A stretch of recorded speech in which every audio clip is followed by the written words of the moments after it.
people.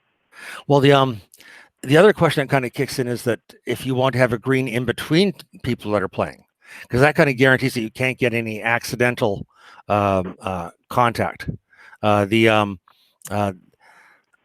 There are going to be some options here, and that they will kind of go through it when we get into the details. But phase one is going to be very heavy on caution. Okay. So I was just saying, if we have one lane in between, if we have 8 rinks and one rink in between, that would be 4 rinks that we could be playing on with 2 people on a rink. That allows 8 players on the green at one time. Yes, like there are some things here too, like one of the ideal situations is if you happen to have 2 people from the same household on the same rink, then of course there's a little less social distancing involved. Right. But really, we want to avoid having lots of people on the rink at the same time. And I was actually having a bit of a joke with one club president. He said, "We're not going to play team games. We're going to play pairs." And I said, "Imagine if I'm a lawyer in court having fun with that one." So, but we'll end up getting into all this in the course of the meeting. And there are some people who are more familiar with all the details of the protocols than I am. And like I said, it is a moving target with the Ontario government. Okay. Hello, Ralph. Yes. Hi. How are you doing?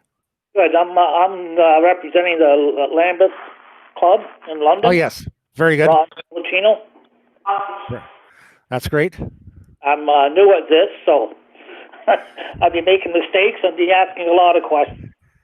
No problem. You'll find that when we get into this, each of our speakers is going. There are already about 20 questions prepared.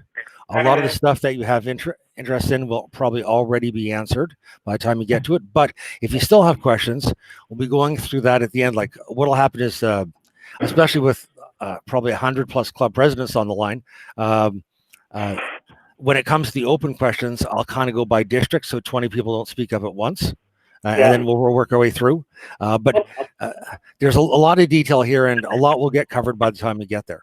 I don't remember the Lambeth district number. Do you? I thought you were in 4. Let me check. Don't mind. Thank you.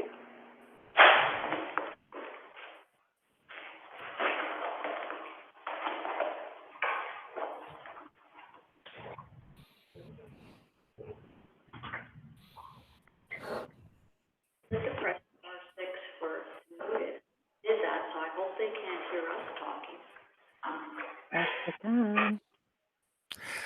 It's okay if we hear you talking right now. When we get into the presentations, you probably either want to mute or just stay quiet on your end of the line. Okay. But right now, actually, we're very much in the early stages. Yeah. Now, with my club here, our property is actually owned by the city. Mm-hmm. Now, the city has called one of my directors up. First, they told them we're not allowed to play on our. Then he got a phone call back stating we can go ahead and play on our greens, but we have to stay within the rules of the Ontario government. Well, yes, and actually, I'll go into that in a little bit with the emergency orders. Actually, first I'll get back once. Lambeth is in District 2. We had that question before. Lambeth is in District 2. Now, the Ontario government, they issued the emergency order, and so you have to stick within their rules. But one of the things that they said is that in order to participate or to play, you have to be your club has to be a member of an organization that has a provincial a sports organization or a national sports organization, and then its provincial and national sports organizations have to set out protocols and sets of rules for you. And the thing is that these aren't okay. They're a standard for you. It doesn't mean that everything to the last degree has to be done exactly as it is in the protocols, but you always want to be at least as safe as those protocols. Yeah, right. Yeah. Well, we're going to by the rules. That's all we're doing. Yeah. But we're not opening up yet. Yes, like a lot of clubs actually, clubs have different perspectives on this. I know some clubs are very eager to open. My club, James Gardens, they're actually they're almost inclined to say, we'll open when there's a vaccine, thank you. But that may change if we go on later in the year, for example, and there are very few, if the cases really drop down suddenly, clubs may decide that they're more willing to open. But there's a big difference. You have some places like Kingston where there is almost nothing. And then, of course, you have Toronto and the GTA where there are tons. I did have fun with this one person. I work for the TDC, and this one person who was from Mississauga is saying, well, it's a Toronto problem. And I said, well, what do you think Mississauga is next to? So Well, things, yes. It's Rick. Welcome to the meeting. You can hear me, right? Yes, I can. Just hold on a sec. Can you hear me now? Yes. Oh, okay. I'm trying to figure out how to mute my phone. Actually, don't. One thing about everybody muting their phones, it's going to vary from phone to phone. If you're using a mobile phone, sometimes they have like a mute key. If you're using your home phone, sometimes they have a mute, sometimes they don't. But in any case, even if you just put your hand over the part where you speak, if we don't get dogs barking, things like that, then we're fine. Oh, Ralph, I'll just cut yes. again. Ralph. For Ralph? anybody that's looking to mute, this call system, for any phone, dialing *6 will mute or unmute you. Thank you. I wasn't sure about this. And it's likely that once the crowd gets up, if we start getting a lot of noise, I may mute people from here. So if you're trying to talk while you're on the line, make sure you've unmuted first. *6. Yeah.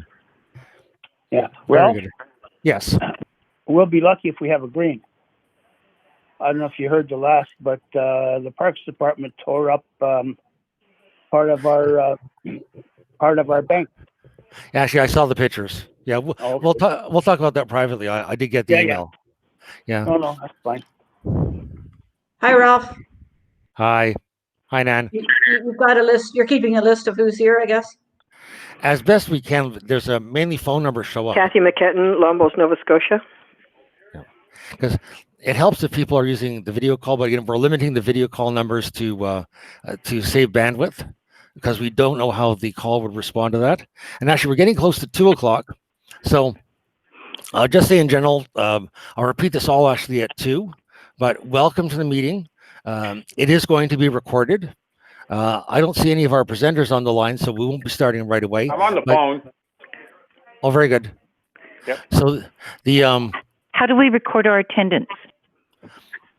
well, actually, it shows up on the screen. But for example, people who call in on the video call, their names show up. But people who are calling in from telephones, just the telephone numbers show up. Okay. So now, because we're not voting on anything, we don't actually have to have a voting list. It's nice to know the numbers of people who dialed in. There we go. It's nice to know the number of people who have come in and also, again, where they're from, just to make sure that we're covering all the different areas. And we're probably going to have like a whole ton of people hit just as we hit 2:00. So before we get to the meat and potatoes of the meeting, we'll probably spend a little time just going over some of the rules and the format, and then we'll proceed from there. I see actually that we have John on. Very good. Hi, John. Good to hear you. Hello. Right. We are Okay, actually about 70 people right now, which is very good, and going up. Charlie Rose, OLBA board. All right, Charlie. It's Ralph. Judy Anderson, Georgina Lawn Bowling Club. No. Oh. Another Judy Anderson. Bowling Club, Ottawa. Thistle Lawn Bowling Club, London. Susan Horn, Richmond Hill Lawn Bowling Club. Sally Mills, Muskoka Lawn Bowling Club. Lawn Bowling Club. Midland Lawn Bowling Club. Chesley Lawn Bowling Club. Beaton Lawn Bowling Club. Dundas, me. Blaine Phillips, District 16. Walkerton Lawn Bowling Club, District 8. I do all the districts. Hanover Lawn Bowling Club, District 8. Ancaster Lawn Bowling Club. Clinton Lawn Bowling Club. Lawn Bowling Club, Ron. Lawn Bowling. New Toronto Lawn Bowling Club is here. Erin Chambers, District 10 Chair. Senior Club is here. Oshawa Lawn Bowling Club's here. Whitby Lawn Bowling Club. Willowdale Lawn Bowling Club. The OLBA Board. Port Perry Lawn Bowling Club. Derek Mackay, District 3 Chair. Terry Knight, Richmond Hill. Eaton. Sandy Johnson, Cosburn Park. Joan Hoffman, Kingston Lawn Bowling Club. Judy Stanky, District 15 Chair. Keith Olin, Lindsay. Grimsby Lawn Bowling Club.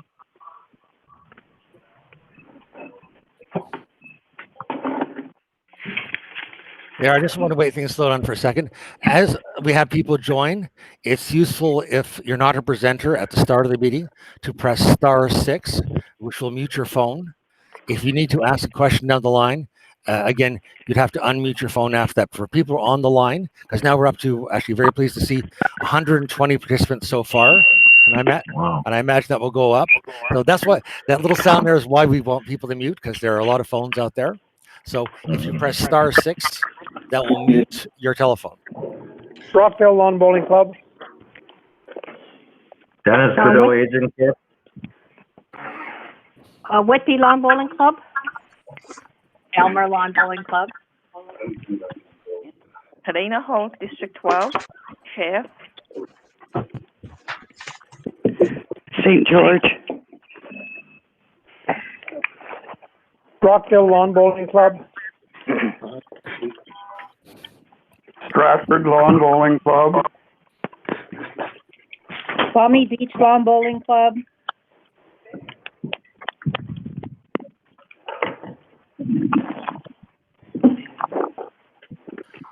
Brooklyn Lawn Bowling Club, District 16. George from District 11.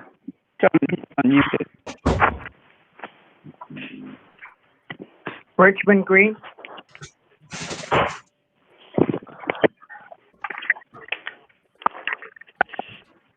James Gardens Lawn Bowling Club.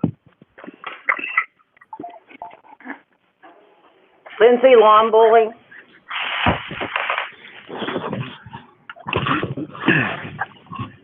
Milton Lawn Bowling Club.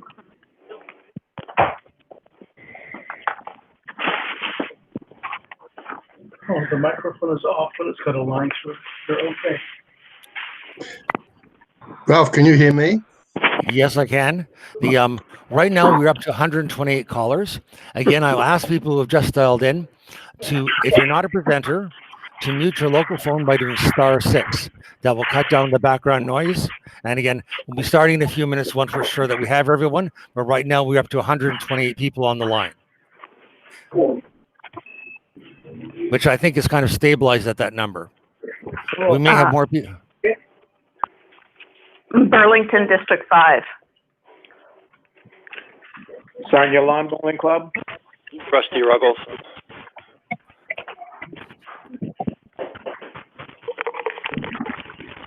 On everyone, mute your phone. Yes. Remember, everyone, press *6 to mute your phone. And you'll need to unmute later on if you're asking a question directly. That'll cut down the background noise and make it easier for everyone to hear.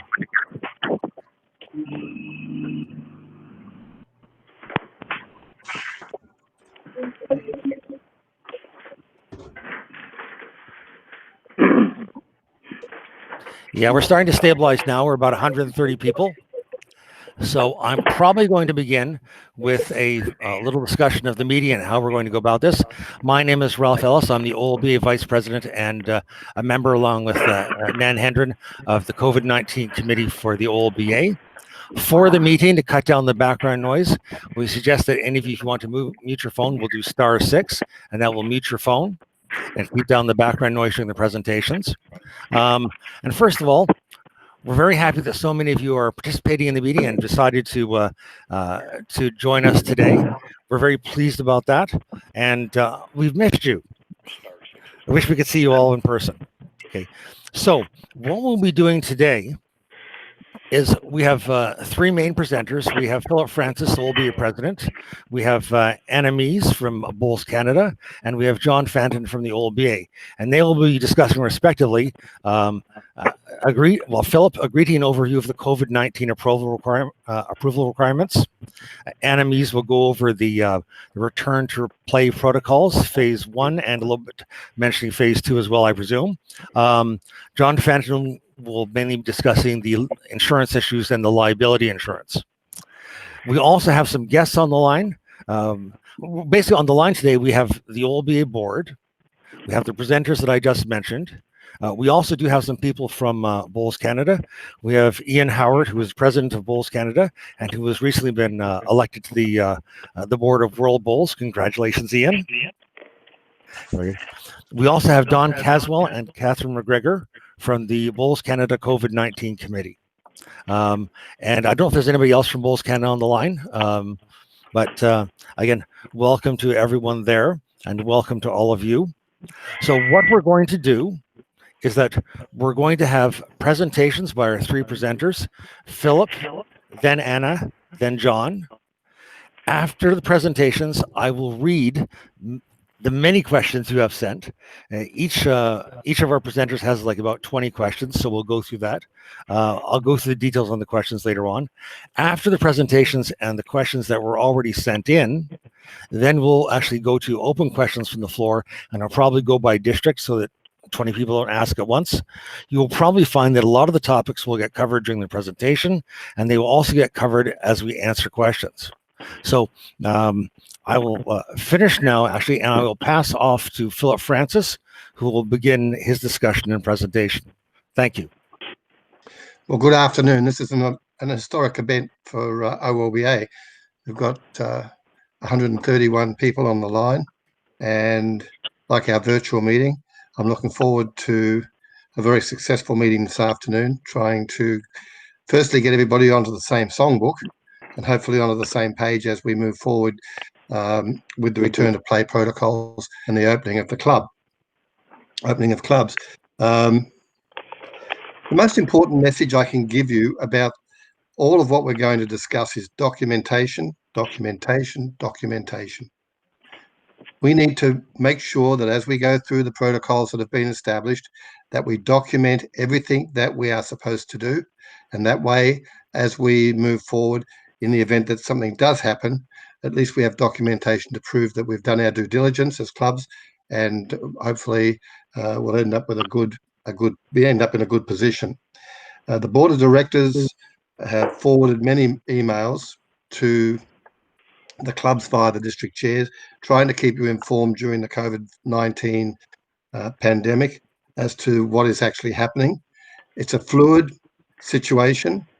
Just as an example, on Thursday, Doug Ford was saying we would not have regional opening, and on Friday, well, maybe we will have regional opening. A little bit like, don't go to the cottage. Well, maybe you can go to the cottage, but bring your own food. No, bring your own food. So there's so many things that are moving around on this spectrum that it is difficult to keep up to the exact situation with the government and the health authorities. But the health authorities and the government are where we are to take our lead from. So right now, no bowling. The emergency state of emergency has been extended to June 9th. No bowling. We will be advised in due course, I imagine, as we go forward, just how that will change. In the meantime, clubs can prepare. So the reason for the call today is to try and familiarise clubs with the various things that they need to do in preparation for opening. Bowls Canada have put forward a document called Phase 1, which will provide clubs with direction, and Anna will speak to that. Opening the club will require your local health and municipality to agree before you can move forward. And then when you can move forward, there are some things the clubs have to do. And one of them is, or the list of them is in a memo that was sent out on the 22nd of May. that talks about clubs adopting the protocols presented by OLBA. OLBA have the protocols have been approved by the our insurer.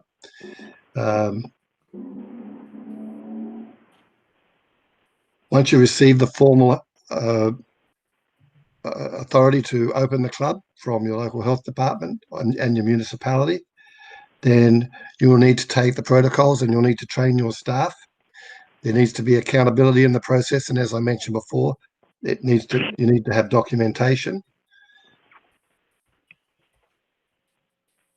And I'm going to pass it over to Anna now. I think I've said as much as I can about the process, and we'll get to more detail, I guess, when we get to questions and answers. But thank you very much for everybody coming online, and thank you again to Ralph and for setting this up, and John. Thanks. Anna? Hi, everyone. I was on a double mute, so it just took me a moment to make sure I was undoing everything to be able to address you all. I wanted to start off by saying thank you so much to the OLBA for organizing this. I think it's a best practice. I mean, it's, as Philip alluded to, this is an exciting first-time event, and it's absolutely wonderful to see so many people who have called in. So I'm hoping that this is going to be the first of many around the country, and I think that's fantastic. So thanks OLBA for inviting me, and thanks to everybody for making the time today to come and chat about return to play.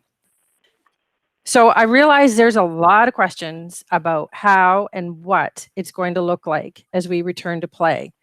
And first off, I need to state really clearly, and can't emphasize this enough, that I nor anybody else at Bowls Canada is an expert in infectious disease, contagion, or any other matter of public health.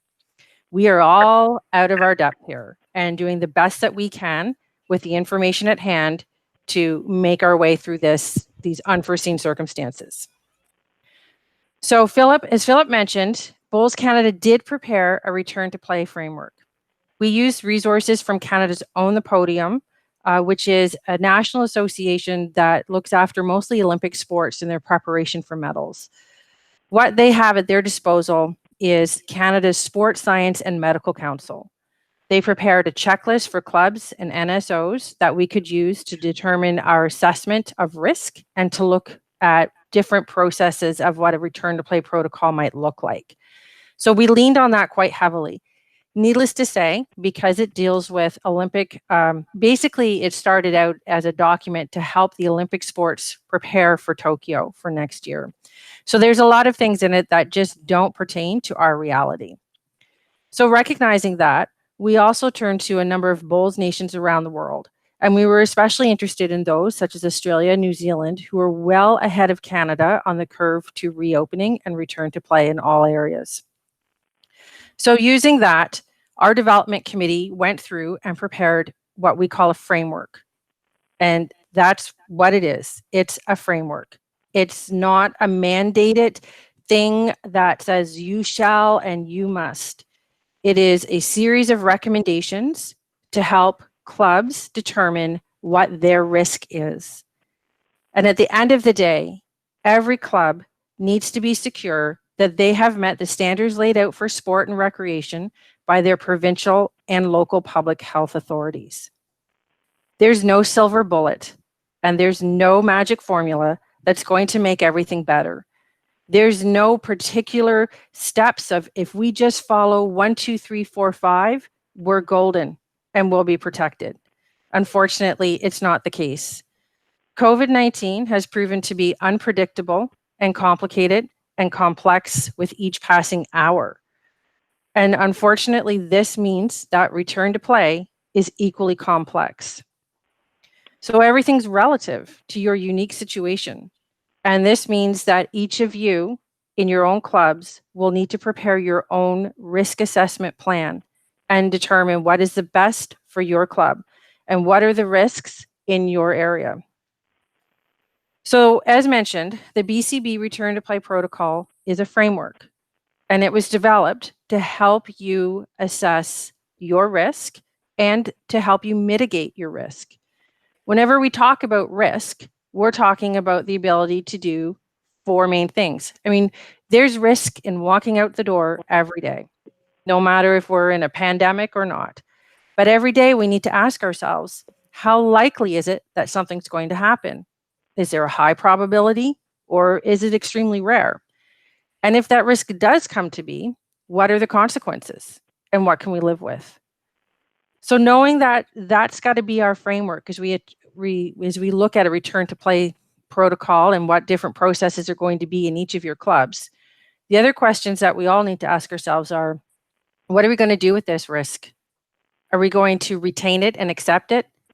If you're amongst those who are shopping for yourselves and going to the grocery store, then you're accepting that risk every time you go into that store. But you've made some decisions around the fact of what that grocery store is doing to mitigate your risk in shopping. So we're also looking at the reality of how so our plans will help us reduce this risk. We also need to look at how can we transfer this risk and recognize that behavior is probably the most fundamentally important part of controlling COVID-19. So if you're going to return to play to your bowls club, your individual safety is dependent on your peers and their behavior.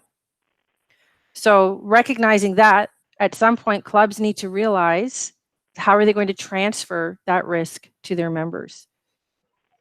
Is it possible to avoid risk? I'm not sure, but we're certainly going to do our best. Avoiding risk altogether would mean we're not going to return to play. We're going to stay home. And in some cases, this may be the best choice for individuals, depending again on your circumstances. So really quickly, the return to play protocol is posted on the Bowls Canada website. It's on a page where we're trying to collect a number of different resources to help you. COVID-19 page, which is available on our homepage at bowlscanada.com. So essentially, when we're looking at our framework, there's 4 phases, and we're in phase 1 right now, and that's training and practice only. And training and practice does not mean playing singles games. It does not mean having jitneys. It means training. It means practice. That's it. So when you go through the framework, it's set up to help you prepare a plan. And as you go through, you'll see things like the very first stage is assessing your readiness. Are we ready to open? You know, who have we contacted? Have we contacted the OLBA? Have we contacted our local public authorities? Are we clear on what the various stages of reopening are? Then as you go through, there's a whole section on pre-screening. And this is common no matter where you're going. And I don't know about all of you, but I've had a lot of emails over the last 24 hours from health practitioners, from my optometrist, from my physiotherapist, talking about how they're going to reopen on Monday. And what you see in our return play protocol is going to be really similar to what you see in some of those. So first of all, there's a pre-screening. How are you going to educate your members? The second thing is going to be your clubhouse. I've heard a lot about how, whether or not we can open our clubhouse and how we're going to do that. At this stage, we would recommend you don't open your clubhouse because the processes that are required to keep that clubhouse clean are probably not what you are going to be willing to invest in. We know that tennis is open. We know that golf is open. We know that those sports have staff. And we know that a lot of those staff who would usually be giving lessons or working in a pro shop have actually been repurposed to do things like monitor the washroom to make sure that only one person goes in at a time and to clean the washroom each time somebody comes out. These are the types of standards that we're facing right now. And in a lot of cases, it's going to be easier to simply keep that clubhouse closed and to keep the washroom closed. There's a lot of talk about how to manage your green. At the end of the day, it's really about, can we provide safe physical distancing? Can we provide equipment that if equipment is shared, can we provide ways to keep it clean? And again, if I go back to that concept of risk, well, one way to avoid risk is we don't share equipment. We put the rakes and pushers away. We don't use jacks that belong to the club. We don't use common bowls. But if we do, then we need to be prepared to keep them clean and sanitized. There's also recommendations in there regarding shared amenities, such as benches. Don't open them, because if you do, you're going to need to clean them. You know, and I'm sure that many of you have seen in your parks, just as I've seen here in Ottawa, that play structures, they're not open. Benches, please don't sit on them. There's a whole section in there on bowler expectations. This is something that you could take and turn into, you could email that list to your bowlers, you could turn it into a poster. Bowls Canada has prepared an infographic that you will find on that COVID page on our website, bowlscanada.com. And that's something that you could print if you wanted to.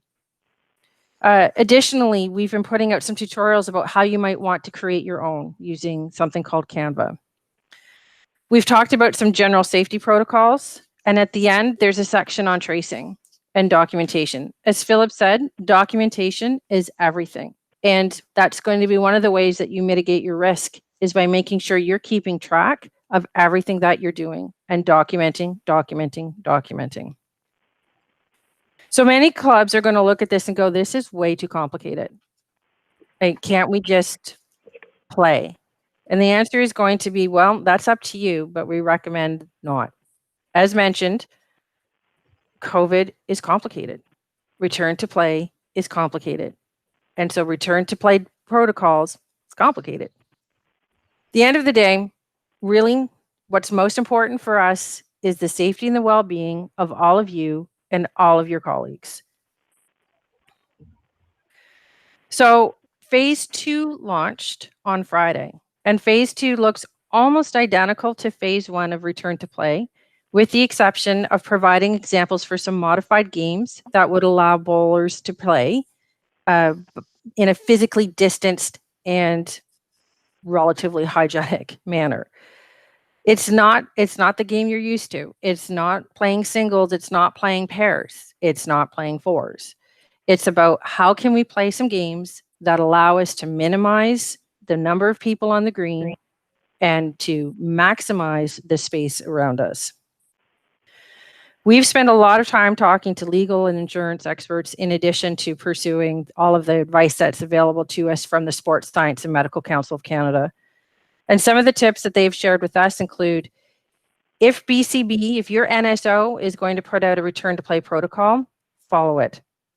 Insurance companies, should the worst come to happen,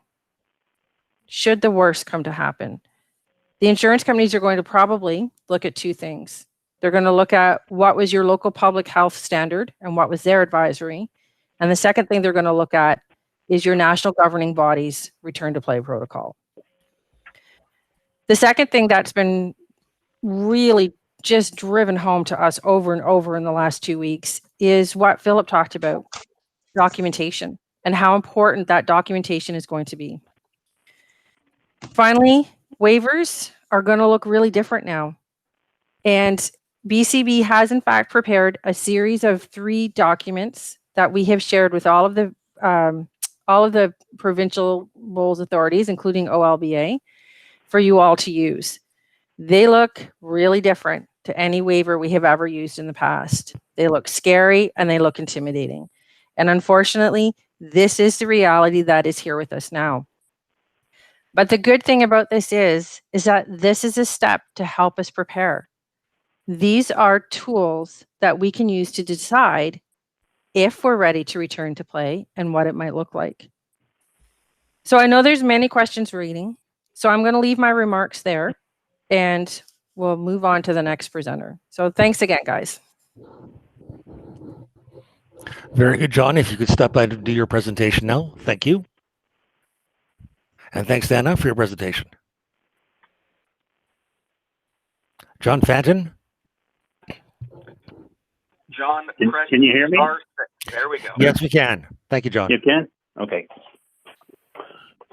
Hello, everyone. Hopefully, I can give you some information on the insurance. The insurance premium has been paid for the year and remains in force.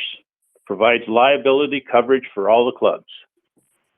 All members that were registered in 2019 have been grandfathered in for the 2020 season, regardless of whether we've waived the fees or not. Liability insurance provides coverage for all clubs and their directors should there be a lawsuit filed against the club. The accident insurance covers accidents, does not cover contagions such as COVID-19, unless negligence is proven. For this reason, it is imperative that we follow the protocols set out by BCB and OLBA for return to play, as these have been accepted by the insurance company. They've retained the protocols on file. Deviation from these protocols can create problems, and should there be a claim regarding the COVID virus, that's where they will first head. As Anna said, that'll be the first place they'll look, whether we're following the protocols. So it's imperative that we follow the protocols of BCB. I think from there we'll go to the questions. That'll answer a few more, or enlighten us for more. Thank you. Thank you, John. So what we're going to do with the questions is that I'm going to start first with Philip. We'll work through his questions, and then we'll go through Anna and through John. So Philip, the first question is, will novices eligibility be extended for a year, as those who are fifth year this year will miss out on novice districts, provincials, etc.? So the bowling year is frozen, and that means that if somebody joins, as an example, this year will not count towards their novice term. Next year will be their first year of bowling. The same as if a person is in their fifth year, they will remain next year in their fifth year. And that has been approved by the board. Very good. Second question, a little bit of a long one here. The BCB document is a recommended framework. Is it okay for a club to use that framework and write their own phase 1 protocol that is relevant to the specific issues of the club? For instance, we can change the wording for masks and make it mandatory. We can leave out the fact that water fountains should not be accessible. We do not have any water fountains. We are planning to use a different method of providing club bowls to those who do not have their own bowls. If the protocol is being sent to the city and health unit for approval, the document should it not be relevant to the specific organization and not generic in nature? Thank you. That's a very tricky question. So the answer is the protocols don't respond to every situation, but they respond to all the situations that we can possibly think of. I'm sure there will be other questions where, as an example, the health authority may say that we should do something more than what we're doing, and if that's the case, then we should do more than what we have in our protocol. But we shouldn't do less. The protocols have been forwarded to our insurer. We've said these are the protocols that are in play, so we expect that the clubs will follow the protocols. Very good. Is the OLBA Bowls Canada obtaining bulk sanitizing equipment, supplies, and PPE for access for purchase by the clubs? That's not something that we've talked about as a board, but my reaction is we're not a distribution outfit, so we might save a few pennies if we were to buy in bulk, but the cost of distributing would cost more than the savings, more than likely. And each club will know what their PPE and what their sanitation needs are. So the answer I would suggest is probably we won't be doing that. Right. I think the next question has already been answered, but we'll kind of go over it anyway. The current OLBA liability waivers do not reference COVID-19. Is the OLBA planning to update the waivers based on legal advice so that clubs can incorporate a COVID-19 waiver into the 2020 membership renewal process? So in collaboration with Bowls Canada, legal advice has been received from Steve Indig, our lawyer, our legal advisor, and he has forwarded waivers to us, which we will then need to review.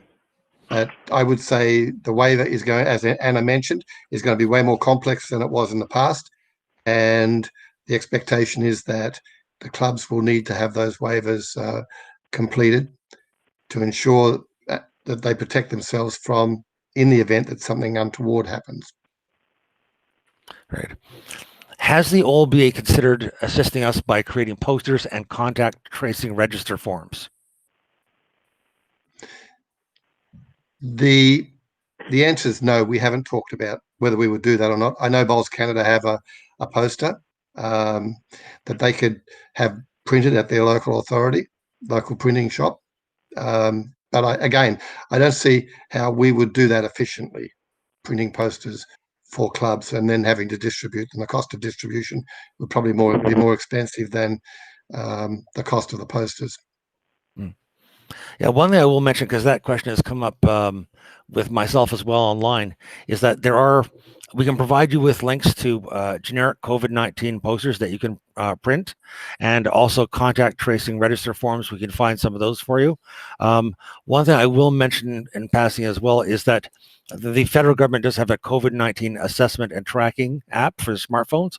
I use it because I work for the TDC, so if I ever got infected, they could actually know exactly where I had been. Your members who have smartphones might want to consider using this app during the pandemic.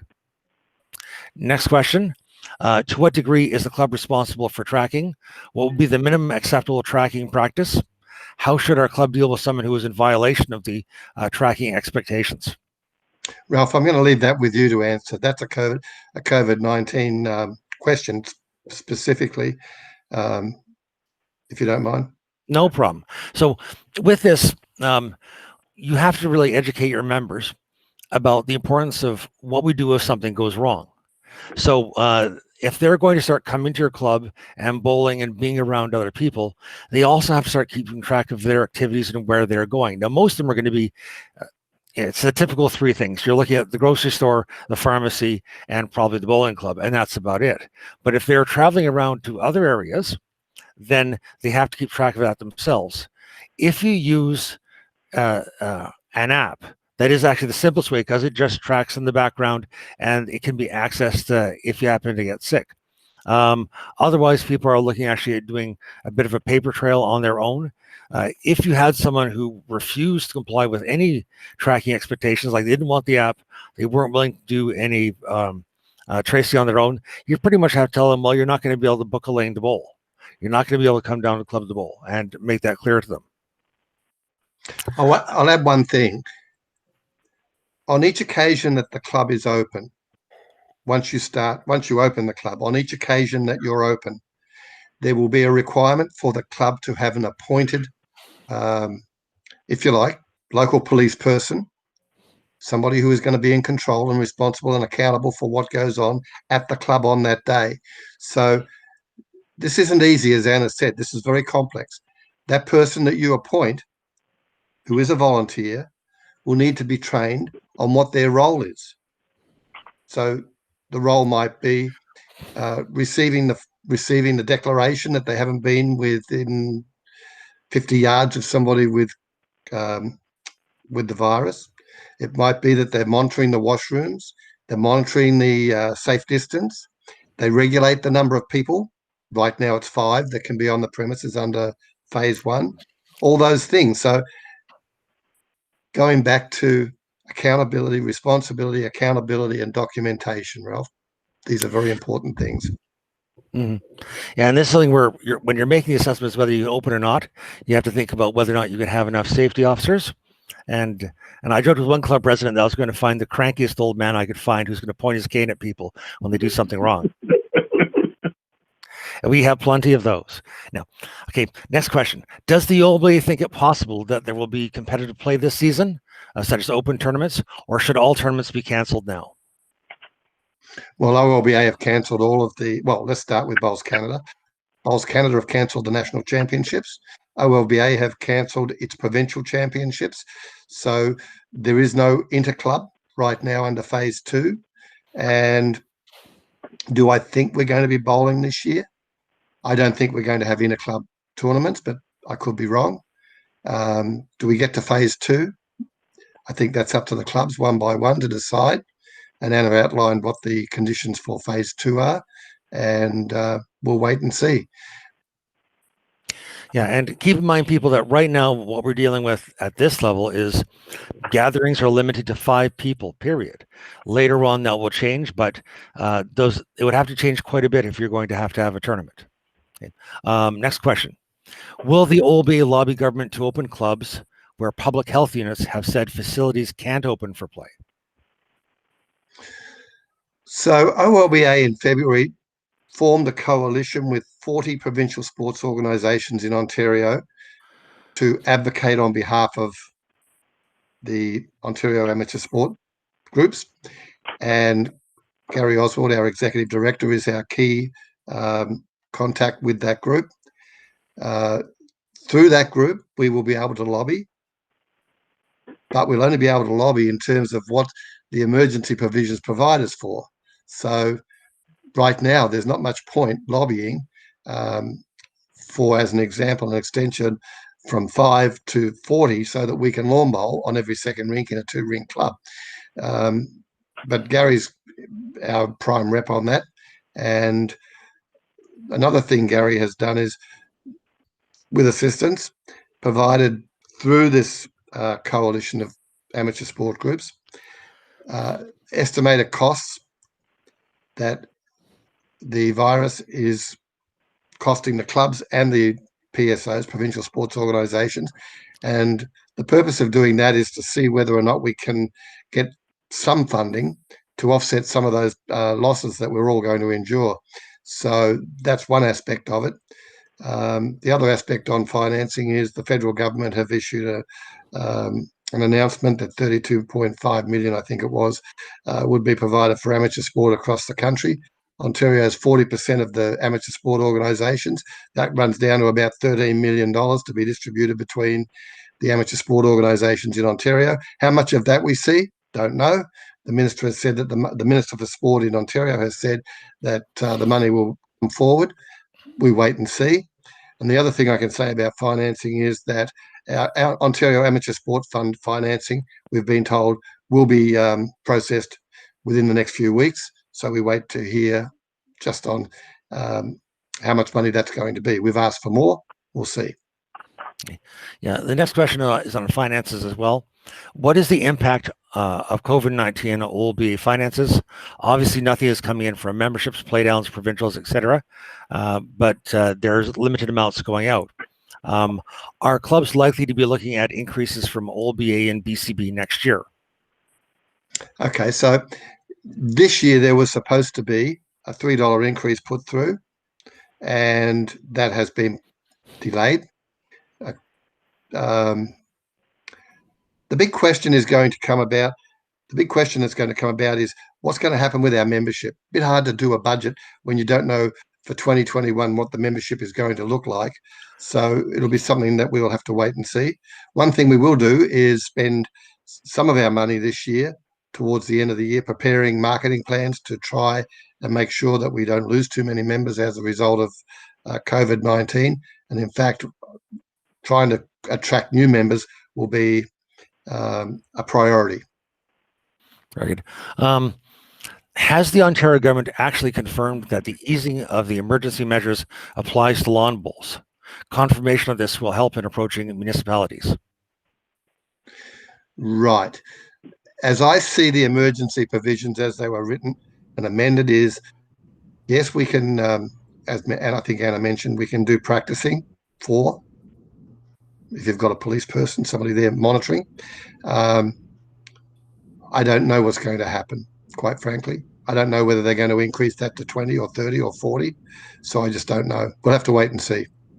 Yeah. One thing I will mention is that in the emergency measures, I think it's section 34, organizations that have a provincial sports organization and a national sports organization can open as long as, again, the provincial and national associations provide protocols and that these are followed. So again, if, for example, if you're a lawn bowling club that didn't belong to the OLBA, you couldn't open no matter what, because you wouldn't have protocols coming from a national or provincial organization. Next question. We bowl in a city-owned facility. Based on the advice of our local health unit, the city has closed all recreation facilities until September, which includes our lawn bowling club. Is there an OLBA directive about members joining privately owned lawn bowling clubs, or is it up to the discretion of the local club and what local authorities allow? I think the answer is it'll depend on the return to play protocols that are put in place at the private club. If the Yeah, private club isn't open, I mean, if they open and they're not supposed to be open, there will be a risk that they will take. They won't have insurance. Yeah, one of the issues that comes up, and I'll mention this in passing as well, is that you're not allowed to have guests. So basically, anyone who shows up to your club pretty much has to be a member already. I mean, theoretically, you could stretch this so that if somebody paid their full membership and joined sight unseen, they could presumably come out to your club. But I know, speaking as a coach, that actually coaching a new person with no physical contact and 6 feet of distancing, it's tough.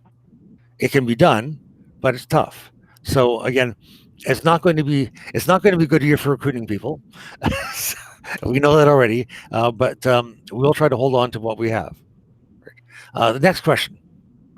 Our local health department says that they are too busy to review our protocols. Who should we approach to review them? So if they can't review the protocols, and they're saying that you can use if you have protocols that you can use them, then it would be up to the club, I think. But the authority is going to be who issues the permit for the club. So if the health department is saying they aren't going to review protocols, and the city, as an example for the District 10 club, says they're not going to issue permits, then you've got the answer right there. Yeah. So really, you're usually looking, if the local health unit isn't covering it, then of course you'd be dealing with your city, which most of us are dealing with anyway if you're on city-owned land and you're not a completely private club.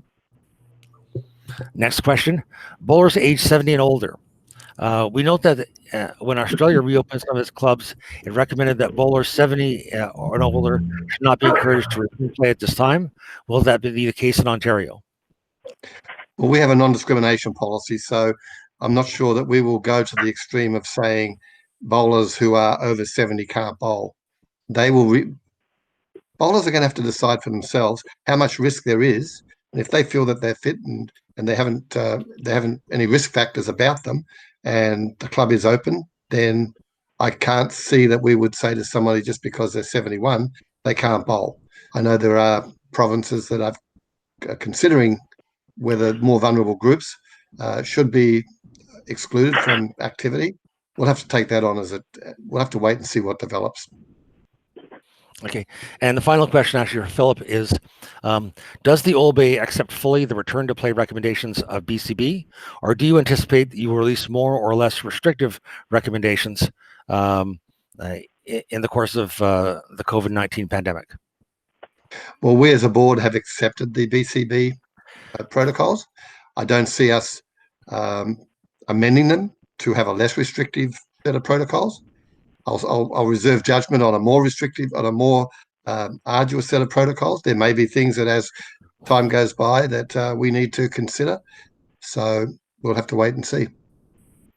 I can say for sure that Anna mentioned the checklist. There are the protocols for phase 1, phase 2, and these are things that are there to assist and guide clubs. And my recommendation is that they take these documents seriously and that their club boards review them and create plans so that when they do open their clubs, everybody's aware, being trained on what the requirements are. And that way, I think that's the best defense they will have in the event that something does happen. As I said before, documentation, documentation, documentation. Very good. Thank you, Philip. Next, actually, we'll be moving to Anna Mies. I just want to say before we begin that here at the OLBA, we appreciate all of the incredibly detailed work that BCB has done in a very short period of time. There's a lot to consider, and we really do appreciate how you've managed to get through all this and come out with such a complete set of protocols and other material coming down the line, like checklists and plans for the additional phases. Most of the questions that we have for you are related to details on the protocols. A lot of them are actually fairly detailed. So we will actually, we'll go through some of these. Sometimes, again, it's going to be very specific to your club, but we'll certainly try and help you with the individual issues as we can. So, Anna, the first question is, will masks be required during play on the green? And are there any recommendations, for example, as for types of masks? Okay, this is a great question. So masks, it's important, first of all, with the masks to realize that masks will not protect you from getting COVID-19, but masks will help minimize somebody else getting COVID from you, perhaps. So mask wearing right now is really, in the general population, is more of a consideration for others than a protection for yourself. So regarding whether or not it's going to be required, I mean, the first thing I would say is that there won't be, we are not advocating close contact play. If you cannot maintain a physical distance of 2 meters, we are not recommending that you be returning to play whatsoever. With whether or not, so we won't, each club is going to need to decide if they're going to require the wearing of masks. And this is going to be down to that risk assessment that I spoke to earlier. You know, you're going to need to look at what is the spread of COVID in our region. How likely is it that I might be asymptomatic and carrying COVID and not realize it? So these are the types of questions that you're going to need to ask. Another thing that a club could do is look at the services, the essential services, and how they're being treated in your area. Are all the workers wearing masks? Are people being required to wear a mask going into a store? These are the types of protocols that can help you make these decisions. And regarding a specific type of face mask to be worn, again, not a health expert, can't make a recommendation, but I can tell you that if you Google masks, Ontario recommendations, there's recommendations that come up from the Ontario government. And additionally, you might find that your local public health authority might actually have an extensive list of places where you might be able to purchase masks and sanitizing supplies. Thank you. Who did Bowls Canada involve in or consult with in developing the phase 1 protocols? So as I mentioned in my opening remarks, we use the checklist provided by the Own the Podium group, and their information was based on the Canada Sports Science and Medical Council. And we also use the advice of Bowls nations who are further ahead of us. Great. I am getting a little bit of background noise on the line, so if anybody has their phone unmuted, you can mute it by pressing *6, and that will cut down on some of the background noise. As sanitizing supplies are basically non-existent or difficult to obtain, how do you sanitize jacks and rakes if used on an ongoing basis? So again, phase 1 and 2 recommend that you don't use jacks and rakes, that you are using something that pushers and rakes are not brought out at all, and that we're actually recommending that you bring a tennis ball that's cut in half or something like that you can use as a target that you yourself would use and nobody else would touch. With regarding to where to get sanitizing supplies, there's a lot of microbreweries around Ontario. We're very fortunate to have a rich microbrewery culture in Ontario, and a lot of them have actually been working to convert their operations to the production of sanitization supplies. So that's a place where I would recommend you check to buy in bulk, because that's much more available than it would be going into a local grocery store. Right. I don't know if you want to pass this next one on to me, but we've had several clubs ask about if they can use ground sheets and how they would be able to use them safely. Did you want to answer that, or would you like me to go into it? Sure, Ralph, you can go right ahead and answer that. Okay. The ground sheets are very difficult to deal with, and obviously sticking them in a tub of soapy water, that type of thing, is kind of difficult. If you had to use them, and we're going to accept the additional work that was going to go along with this, there are aerosol sprays. One thing I used to use when I was in the pet industry was the Oster spray disinfectant. So you can take that and go along very quickly to a light, broad item, but you are going to run through a ton of material dealing with the ground sheets. And if you could avoid dealing with the ground sheets, that's probably your best bet. Next question is, we've just had the phase 2 protocols released. Can you give us an idea of, again, some of the differences, and I think you mentioned that actually in your introduction, between the phase 1 and phase 2 protocols? Great. So you will be able to find phase 2 on our website. It was released on Friday. And hopefully that you're all signed up to the This Week in Bowls e-newsletter, which you can sign up to on our homepage at bowlscanada.com. And essentially, as mentioned, they're pretty much exactly the same as phase 1. And the difference, really the only difference, is looking at here are some modified games that you could play that would allow you to maintain that 2-meter physical distance. When will clubs be able to obtain the checklists for the phase 1 protocols? So the checklist was distributed to all of the provincial associations on Friday. So the OLBA now has that. And basically what the checklist is it works with the return to play protocol. It's an easier way, it's a tool. It's another tool for a club to use to go through and say, do we have this? Does this make sense for us? Can we do this? What does this look like? So it is basically a tool that you would be able to get from the OLBA now. Very good. Has Bowls Canada had any response from the federal government regarding funding following their meeting with the federal government? So Philip actually alluded to the fact that there is money that is now coming from the federal government that will be distributed to provincial sport associations across Canada.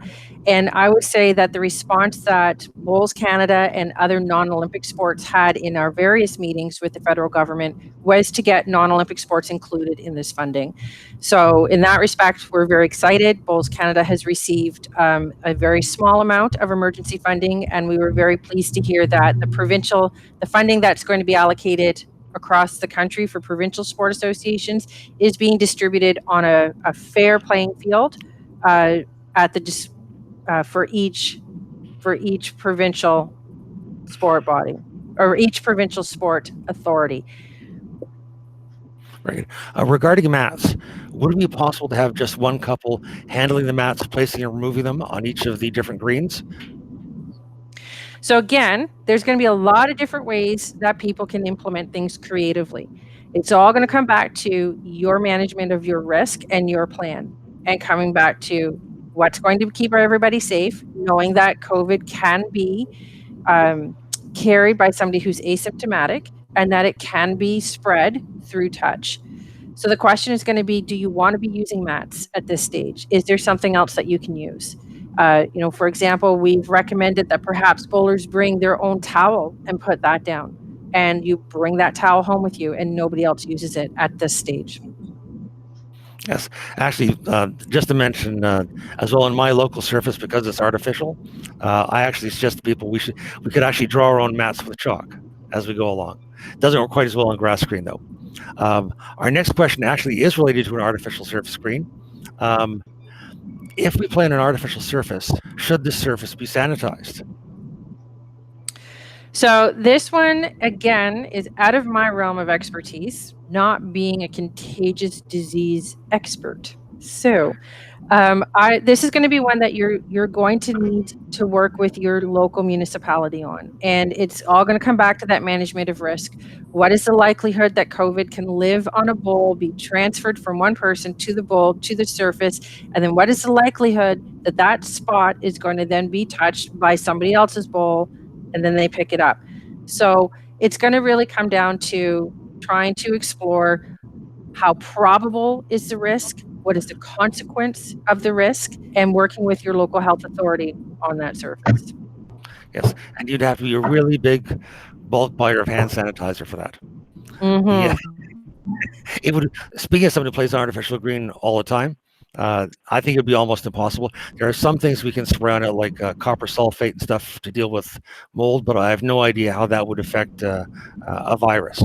Anyway, so moving on to the last question, actually for Anna. During the evening's play, how much self-governing can players do in terms of following the COVID-19 protocols? Is a monitor or screener needed at every game to ensure distancing is adhered to and players are wearing masks, or will the group be able to take responsibility for their own risk? Okay, so this is an interesting one, and this really is, if I understand it correctly, refers to perhaps phase 3 when we're talking about implementing games that are more traditional. So as I said, in phase 1 and 2, we're really talking about there being only activity that allows true physical distancing. So you wouldn't be playing a round of a jitney in a night where everybody is perhaps playing an hour here and then later playing another hour. There is definitely going to be behavior that will be expected by bowlers. There will be a requirement of self-regulation. And to that end, one of the documents that that we have had prepared for all of the provincial associations and clubs is a declaration of compliance. And what that means is that nobody should step foot in the club without having signed that declaration. And ideally, they sign that declaration every single time before they play. And that doesn't mean once I'm in the club, I need to play it. If I'm here for 2 hours and I'm going to be moving every 30 minutes, that I sign it every 30 minutes. The expectation would be before I walk through the gates, I'm going to tell you that I haven't been anywhere where I have contracted COVID and that I'm going to agree to behave according to the rules and regulations of the club. It's going to be up to each club if they need a screener or a monitor who's going to make sure that people are adhering. Safety, safety, safety. Each club's going to need to make your own decision on that. Anna, it's Philip. One other thing. As a bowling community, we love to hug and kiss one another and shake hands and do all those things. And we're not going to be able to do that anymore. It's a sad day for lawn bowling, but going forward, I just want to make that point that, you know, as much as we, in the past, I mean, I just see that all over the province when I go around. Everybody wants to give everyone a hug, and we just can't do that. So we're going to have to find another way of having a virtual greeting. That's right. No contact for the foreseeable future. Very good. Thank you, Anna. Now, actually, we'll move on to insurance with John Fanton. Congratulations, John. Insurance is now the most popular OLBA portfolio. We have a ton of questions for you. The first question on the list is, will there be any modifications to the OLBA insurance coverage affecting local clubs? If local clubs must obtain OLBA approval prior to opening, what is the process? Is it correct to assume that each club will determine their own readiness as to the phase of play, Bowls Canada phase 1 to 4, that they may select? John, are you muted?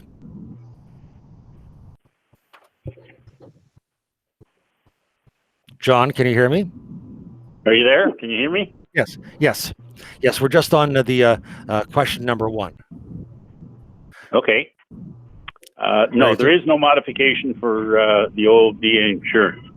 It's in effect till December the 31st, and there's no modifications this year. I'm sure there will be for next year. Contagion diseases will be excluded, I'm quite certain, because it's going to be very expensive to try and cover contagion diseases. The process for playing is going to be get permission from the municipality. That's the ultimate final authority, as far as I'm concerned, that they have to provide that, the municipality and the health organizations. Mm-hmm. Very good. Question number 2. We are considering not assessing any club membership fees this year and just rolling everyone from last year over to this year's membership list. Just really checking to see if they are covered for insurance. Yes, they are covered for insurance because all members from 2019 have been grandfathered in for the 2020 season. And that will also include, if you happen to have any new members, they must be registered immediately with the database and a membership number issued, and there will be no fee, but we want to make sure that they're covered if we happen to get new members. Right. Our concern is that if we have new people who want to join, how do we register them? Send the information to the database to Elaine Stevenson, and she will have to issue a membership number. Very good. Are the new members part of our club for insurance purposes? I think you've already kind of answered that. Should we submit some? Yes, they are. Yeah, very good. And they're asking, should we submit some kind of fee to the OLBA so they were considered a member? No, we've waived the fees for everyone, including the new members. Okay.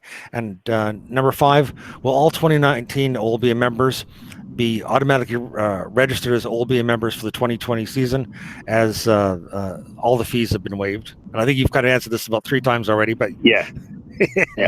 Yes, you're in. Okay. Yeah. Actually, we'll kind of skip over the next one. Can you confirm that our clubs are indeed covered under the current insurance policy? Yes. Okay. Absolutely. Yep. Yeah. The insurance was paid a long time ago, and we're all set.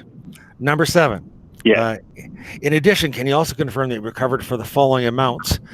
Commercial general liability, $5 million per occurrence; personal injury and advertising injury liability, $5 million, as well as the rest of the coverages outlined in the Ontario Lawn Bowls Association Commercial Insurance Program Guidebook. Yes, we are absolutely covered for those amounts that are listed in the handbook. $5 million for each occurrence, and the advertising and injury liability for $5 million. All that's in the handbook, it still remains in effect.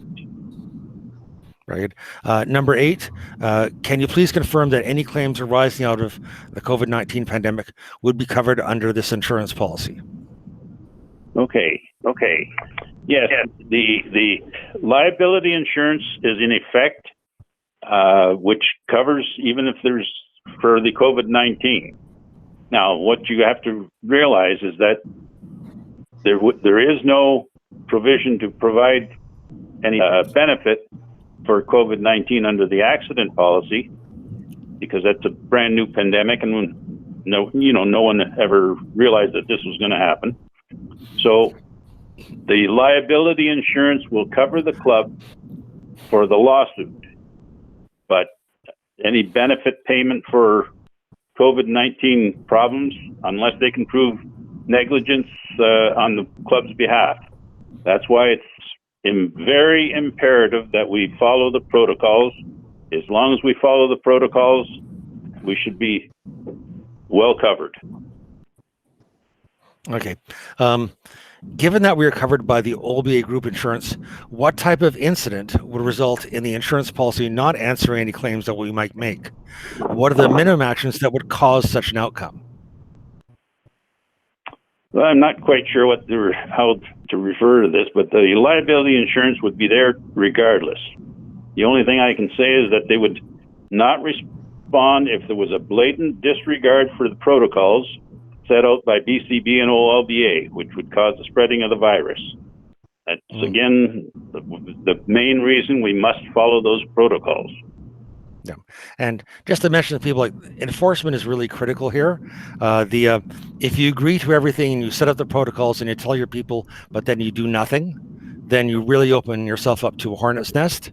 And you have to remember, if you can't handle the enforcement, you can't open. So take a look at it and make your assessment as to what your club can do. Yeah. The other one is actually, it's really almost the same as 9. How many incidents of people not wearing a mask or bowlers approaching on the 2 meters distance would it take to jeopardize the insurance? Well, I'm sure one incident would certainly make the insurance consider enforcing the protocols that have been set out by BCB and OLBA, or there will be no coverage if we do not follow those protocols. Very good. Will clubs this year receive stickers? No, they will not. No stickers this year. It's a blank year, so I see no reason for issuing stickers. Okay. The next set of questions that kind of cover very similar ideas. It's basically sort of what the liability insurance covers with regard to COVID-19. And I think the basic essence of this is that it covers the club for liability. It covers the club for being sued. Because I have about 3 or 4 questions here that all kind of group together. They're all sort of what are clubs actually covered for? And so that pretty much sum it up, that really it's a defense of the club. That's right. It's the defense for the club. as I say, they can't provide any benefit for the COVID. If somebody catches it, then they would have to prove negligence on behalf of the club.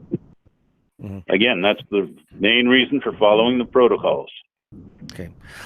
If a self-assessment tool advises people to stay at home because the bowler is over 70 years of age, are they still covered by OLBA insurance if they elect a lawn bowl?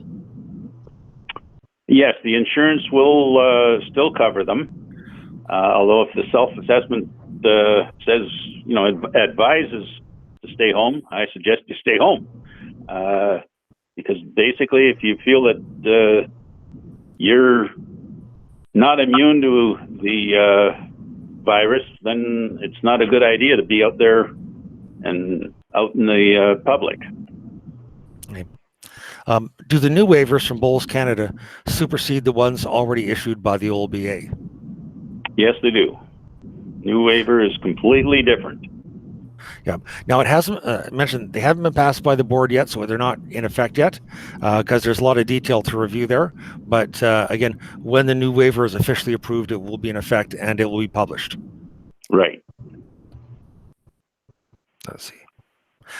If a club in our district can't get permission from their own town to open for practice, would they then be allowed to come to practice at a different club in the district?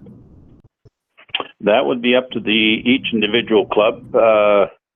You basically are supposed to have visitors, but I suppose if a member went to another member club, that would be entirely up to that club.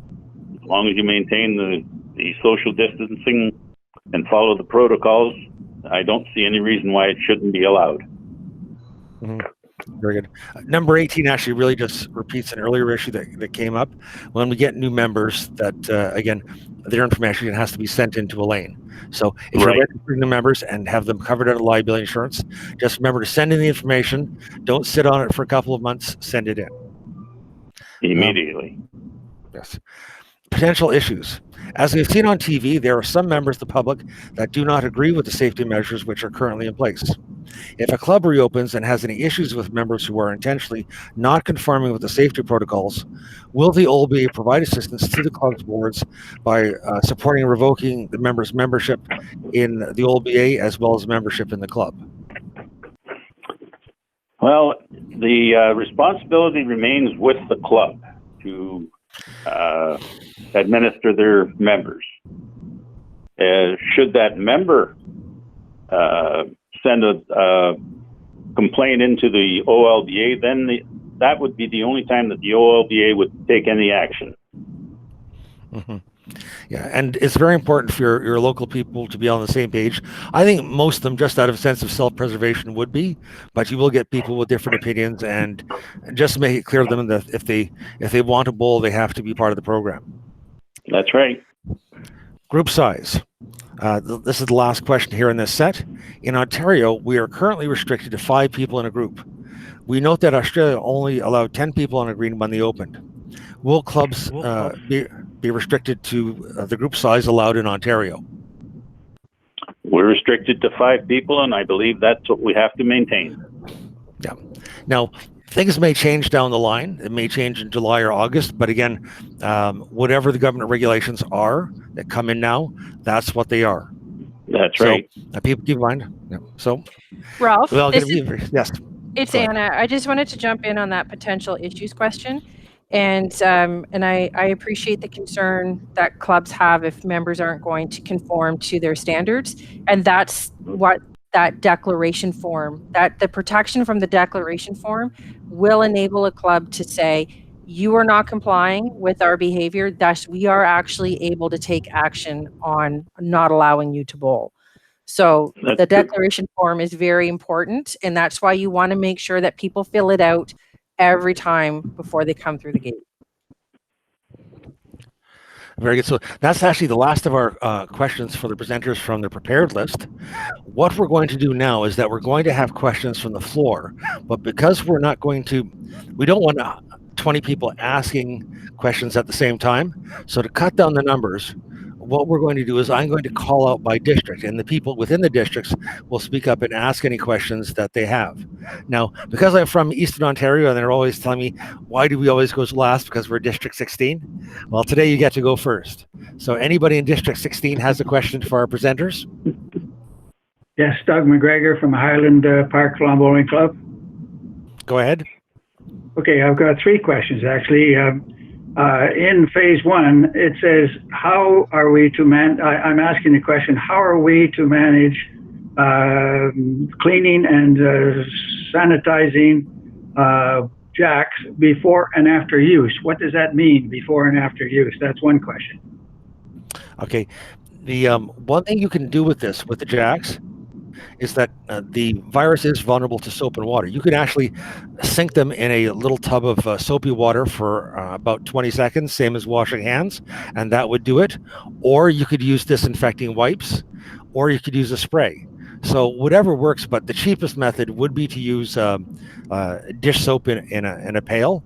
And if you want to be really certain, I mean, there are the dish soaps that have hydrogen peroxide, if you want that as a little extra protection, but any of those methods would work. Okay, really, we're not doing it before and after each use of it on each end, sort of thing, right? Well, the thing is, okay, if you had the same person handling the jack all the time, then it's possible you might not need to disinfect it each and every time. But if you want to be your safest method, you could have 2 jacks out on the green, and you could dump it into a little bucket of soapy water each time. And just remember, sit it there for the 20 seconds, and that should take care of it. Okay, another part of the phase 1 says, don't pick up your bowls. How are you going to bowl without picking up your bowls? Right. Don't pick up your friend's bowls. Don't hand your friend's bowls to him. That's basically your own bowls. Actually, would be fine. Okay, I don't think that's what the statement says, but I can't. Am I making a mistake there, Anna? Yes, it is. Nope, that is correct. The statement is, don't use rakes, don't use pushers. Instead, like, if you're going to pick up bowls, pick up only your own bowls. Don't use don't touch other people's stuff, and don't share equipment, is what the protocol is saying. I see. And keep in mind, this also applies to measures. Don't share measures around. Don't pass measures among people. Okay. The other question is, everybody seems to know who Elaine is. Who is Elaine? Elaine Stevenson controls the database.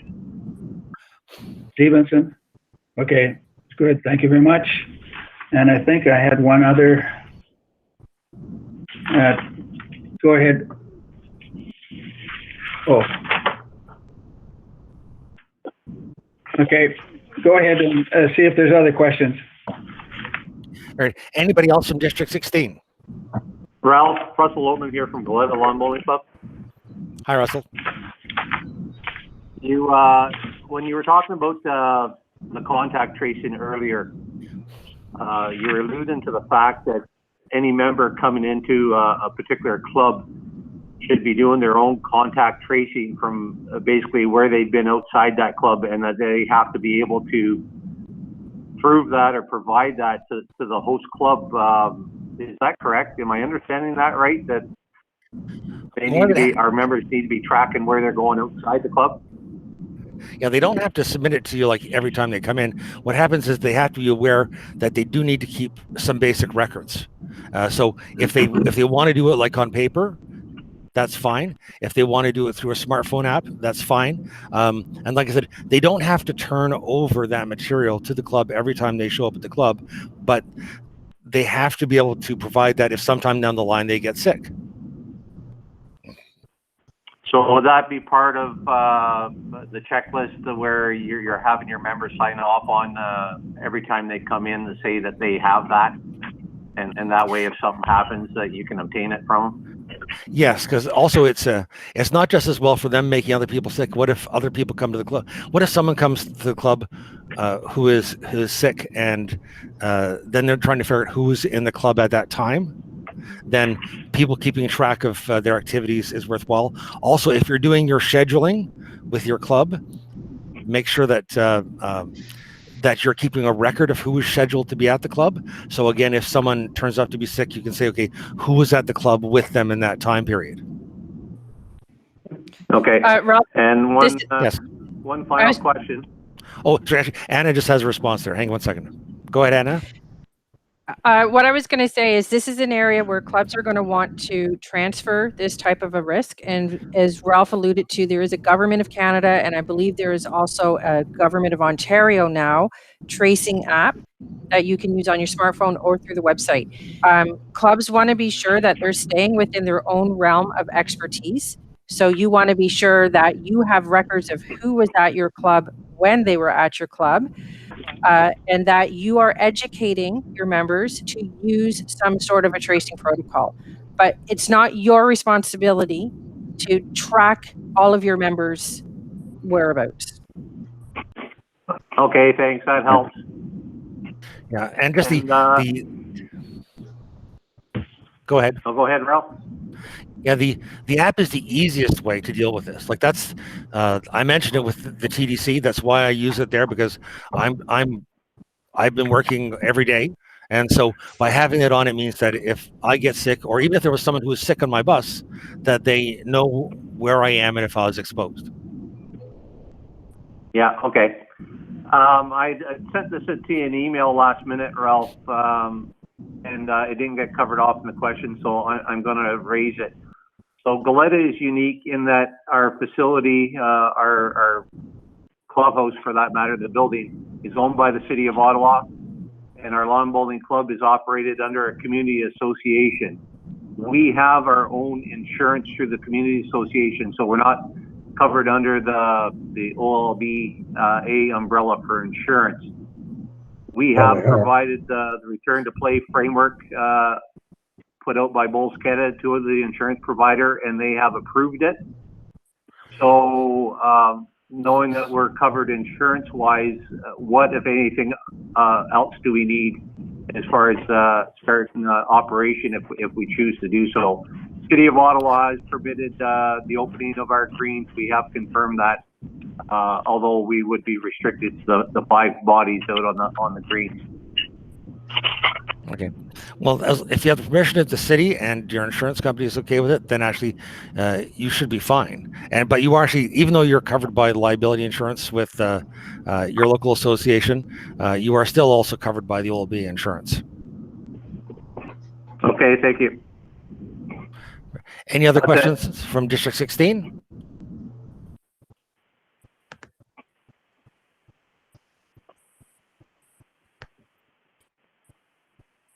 This is Gary Ross from Goulburn. Go ahead. I was just wondering, my concern is with the safety aspects of it. If the local health authority deemed that we didn't need to do certain things, such as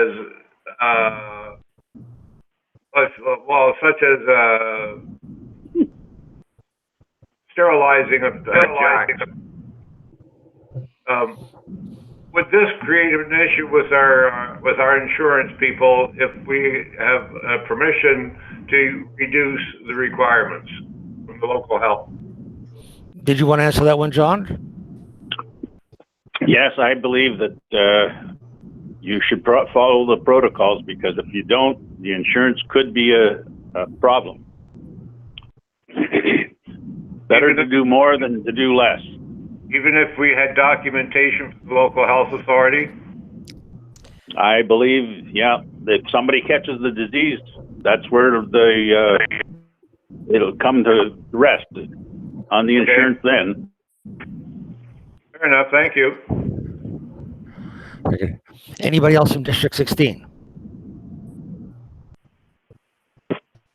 Stone Highland Park Lawn Bowling Club. Hi. Can you hear me? Go ahead. Yes, I'd like to ask if until we get your waivers, we can't play anyway, regardless of anything else. Is that correct? I would suggest waiting for the waivers. Like, it's not going to be a long time, but basically we've just the OLBA has asked its lawyers for a new copy of waiver, and we are considering that. We've also seen examples of the waivers used in other provinces, and we have to discuss it and basically pick a wording and pass it. So we're not going to take 3 months to do this, but we want to make sure that it says what we think it says. So I would suggest waiting until you see that comes out. I don't think there's any crying need to get on the need like within the next couple of days. So again, it's probably best to wait until the waiver comes out for sure. Okay, thank you. Anybody else in District 16? Very good. Actually, then we'll actually move along to District 15. Anybody from District 15?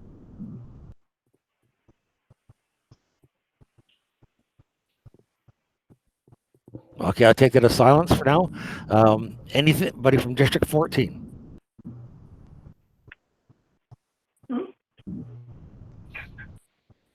Sorry, it's District 15.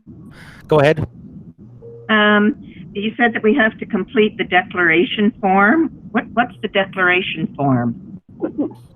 So I can answer that.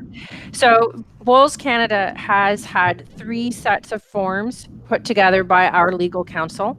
One is a waiver for adults, one is an assumption of risk for minors, and one is what is called a declaration form.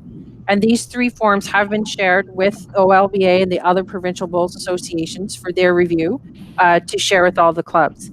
The declaration form is what you would send to your members before they come that says, I agree to play by the rules that you have laid out. So I will agree to do the physical distancing and all of the hygiene practices that the club is putting out. And that it also has a series of statements that the individual signs off that essentially they're not sick and they haven't been anywhere where they would be in danger of being infected. Okay, I guess I didn't see that. I had the assumption of risk and the waiver, but I didn't see the other one, the declaration. I'll have to look further, I guess. There's a lot of detail here. I mean, one of the great things about the Bowls Canada protocols is that they are very detailed. I mean, 8 pages long. They've thought of a lot of different things that haven't come up on a regular basis. So again, that's another reason why we like to use them. Yeah, the declaration form is a tool that you can use to help educate your members. So when it's talking about pre-screening, it's basically a pre-screening tool. Okay, the only thing I saw under the pre-screening tool was that tracking application. So then it talks about educating your members. And so this is a tool to help you educate your members around bowler expectations. Where do we find? So the OLBA, as Ralph said and Philip said, the board is reviewing the 3 documents right now. We just got them back approved by our lawyer on Friday afternoon, and they were distributed Friday afternoon. So their OLBA board is reviewing them right now. Okay, so there's nothing on the Bowls Canada website called declaration? No, and we will not be putting it up on our website. It is to be given out via the OLBA. So the OLBA will have something soon that says declaration form? Yes, they will have the waiver, the assumption of risk, and a declaration form. Declaration of compliance. Declaration That's correct. Compliance. COVID-19. Okay, thank you. And when would we expect to see that? Real soon now. that's the old Microsoft answer for software. You got to remember there's a lot that has come in very quickly, and we will move as quickly as we can. I'm not going to give you an exact date, but again, it's a priority. We have a meeting coming up again early on in June, and so it'll give us actually a few days to review this, look for anything that we're concerned about, and then go on from there. But we do realize this is a priority. Okay, very good. Thank you. Anybody else from District 15? Anybody from District 14? Ralph, it's Bill Arthur, District Chair, District 14. Can you hear me? Yes, we can. Okay, I just had a couple of questions. Just going back to the emergency measures, I just want to be absolutely sure I've understood that Philip said at the outset that the emergency measures are still in place till next week. But did I hear it rightly that the government has said that if the protocols are used, we can have up to 5 people bowling, even though the emergency measures are still being extended? And that under the emergency provisions? Yeah. 5 people? Yeah, we can have 5 people. Remember, one needs to be a monitor, one needs to be an appointed monitor, and it's not games. It's coaching and practice. I appreciate Coaching that, and but practice. the government has said, the Ontario government has said that we can return to bowls following these protocols as long as we don't have more than 5 people. Is that correct? No, not yet. Not yet. Sorry. Okay, because you said that at the Phase outset. 1. Something else was said elsewhere that gave me the impression that the government has said that the protocols are finished or followed to amateur sport, that we could return to play. So I just wonder. That was for greens maintenance. Like the government recently extended the emergency. Like it was going to end, and they extended it. So that's really the previous protocols that was dealing with greens maintenance, but we still have that 5-person limit. But so don't go playing tomorrow. You're gonna have to wait. No. It's June 9th. No, sorry. Maybe I'm not making myself clear, but are we in a position now to go to our municipality and say that we're going to follow these protocols and we will not have more than 5 people? Are we able to do that now? You're able to submit to the municipality, yes. Right. And they will understand that you won't be starting until after June 9th. And they also understand that the number of people may change over time if the Ontario government decides to change it. Okay, I got that. Just one other quick question. The waiver, rather than getting a piece of paper from everybody every time, can they submit it by email beforehand? Yes. Right. Thank you. Anybody else from District 14?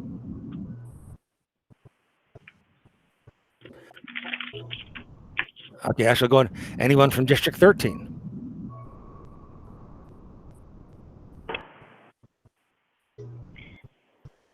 Yes, Anyone? Sally Mills. I have a question about the waivers. Now, you said that the new waivers are not yet available from the OLBA. Are these waivers going to be different from the Bowls Canada sample waivers that were sent out by Gary Oswald on May 29th? They may change. Like obviously, it's going to influence us in the formation. We've had a waiver that's been given to us by our lawyer. And again, we're going to take a look at those and kind of decide, well, which way to go. But we wanted to have an example from BCB and even examples from other provinces as to what they're looking at. So again, we want to make sure that we're covered the way that we want to be covered. And again, there will be an official waiver coming out soon. Okay. Another question. You say that all across Ontario, we could only have 5 people in the facility at one time now, no more than 5. But we can have singles games. But even though if they're singles games and we have one rink empty beside each one, we cannot have, say, up to 8 people on the rink playing? No, okay. Right now it's 5 people on the green, period. And at the start with phase 1, it's no games. So you won't really be playing singles games yet. One of the things you'll actually see coming out, like I'm actually thinking about, for example, running a tournament where people compare they measure the distance, each bowl and so on. I'll put it about that later on. But really, you're at this point in start of phase 1, you're not even going to have organized singles games. Okay, it's just going out and practicing. Yeah, no games. Phase 1 is no games. Doesn't matter if there's singles games, there's no games. Because as soon as you get into games, you're into measuring and you're into different types of protocols that we are not set up to do. And so it is practice only. And so that's only one person on one rink, or can you practice with two people on a rink as long as they're keeping 6 feet apart? So it's, I believe, so at the end of the day, it's always 6 feet apart, 2 meters, which is actually a little bit more than 6 feet. And it is looking at, you could have up to 2 people on a rink, but again, 6 meters apart, and it's not playing a game. And I cannot emphasize that enough. Okay, and just a minute, Ms. Phillip, there's one other. The caveat is no bowling at all until the emergency measures are lifted. So until the 9th, there should be no bowling. No practicing, no bowling. The only thing until the 9th that you can do is greens maintenance.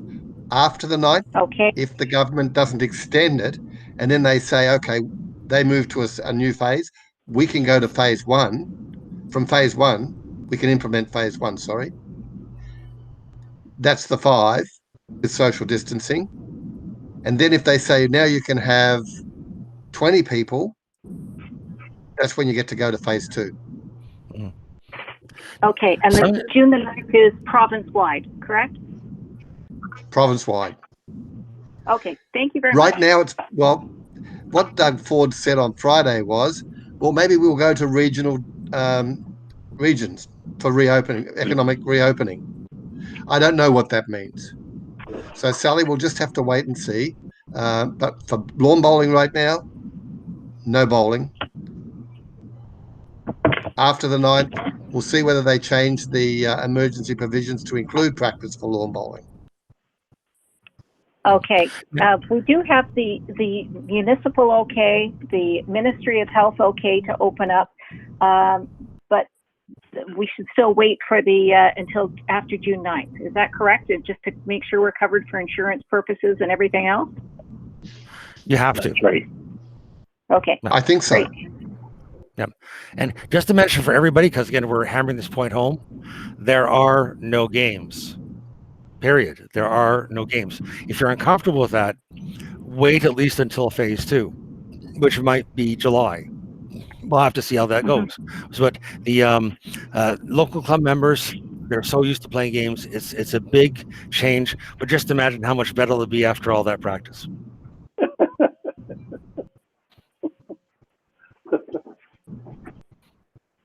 Okay. Anybody else actually, Sally, do you have anything else or? Okay. Anything else from District 13? No, that's great. Thanks so much. Very good. All right. District 12. Anything from District 12?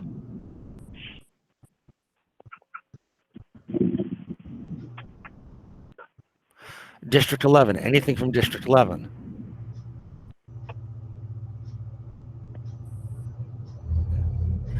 District 10. Anything from District 10? Oh, hi. It's Gary Ledwig from West Toronto. Hi, Gary. Hi. So just going back to the 4 practice people and 1 monitor, is that an absolute, or does that in any way tie to just how large your greens are? Because we could easily do that on one of our greens and have an empty green. Is there any way that we could have that on each green? Because we have 2 distinct separate greens. The answer is no. Okay, well, that's clear. Yeah, I know it's a little bizarre. The No. It's just, it's a bizarre time. I just wanted to make sure that I just wanted to make sure we were clear on that. That's all. That's fine. Yeah, because I know it seems obvious to us, but you have 2 greens, you have more space, but as a legal entity, you exist as a unit. So hopefully that will change down the line. Well, what if we start the East-West Toronto Club and then? No, never mind. You have a secession movement, the South and the North.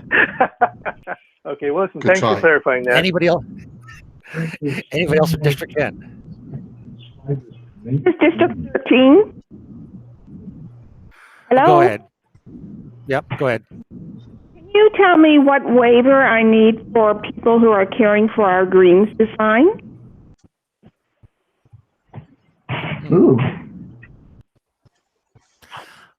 I It don't would think we have a be, separate waiver for it. you Go don't ahead. need one. It's the same, if, assuming that the OLBA board is going to approve that, those 3 sets of documents that were prepared by Stephen Dig, who's also our lawyer, then the waiver, the single waiver for adults covers your volunteers, your greenskeepers, it covers everybody, people who are playing.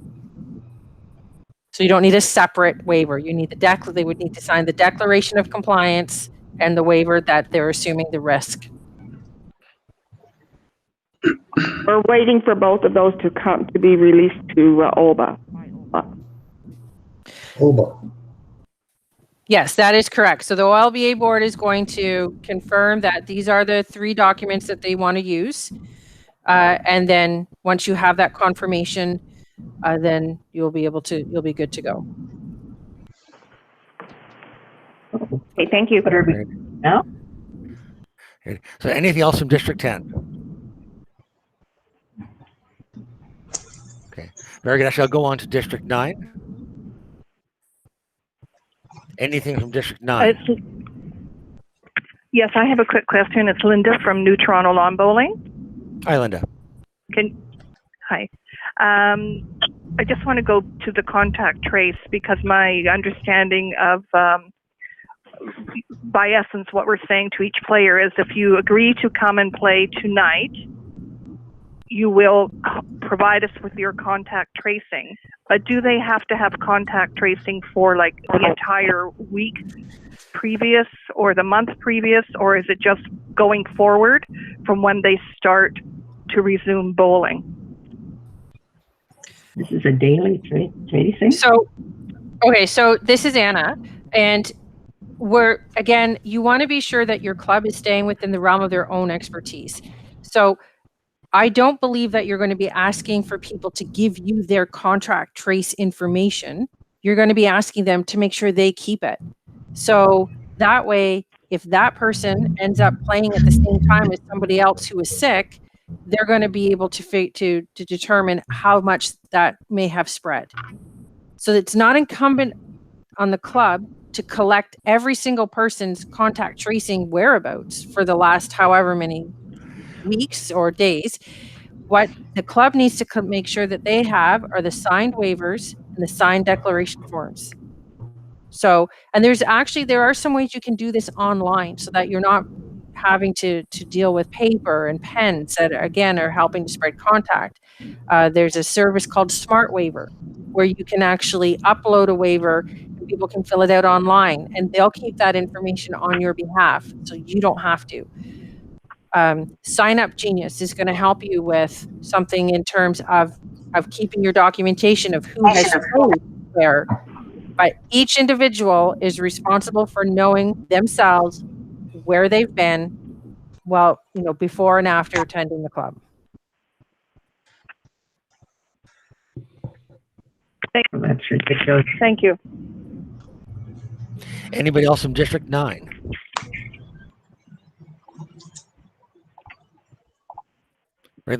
Anyone from District 8?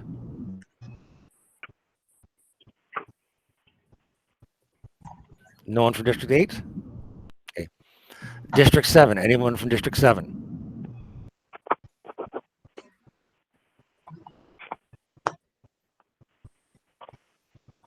Nothing from District 7. By the way, at the end of this, I'll ask one last time after we've gone through all the districts. Anything from District 6?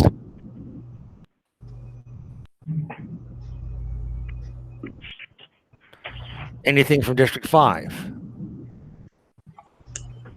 I know it gets hard because we've answered so many questions. So a lot of it's been covered. Anything from District 4? Anything from District 3? Anything from District 2? Hi, Ralph. It's Carrie Conderston from the Thistle Club in London. Hi, Carrie. Hi. We bowl on city land, so if we have permission from the city to start bowling, say, after June 9th, do we still need permission from the Middlesex Health Unit?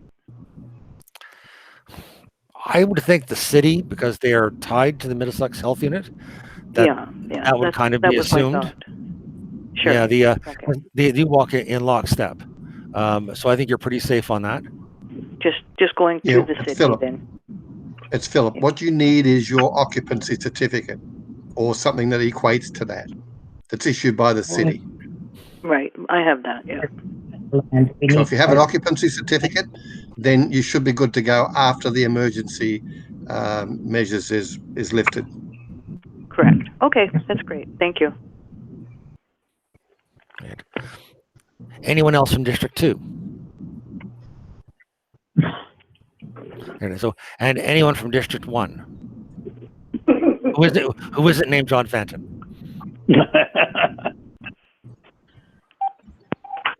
Okay, so now what I'm going to do before we wrap up the questions, I'm going to ask, does anybody else have any questions? Yes, hello. This is Go ahead. This is Tony Farrell. I'm District 5, the Burlington Club. Do we have to abide by the city ruling to open up? You mean, do you have to open up? The answer is yes. Well, we have to abide by the city.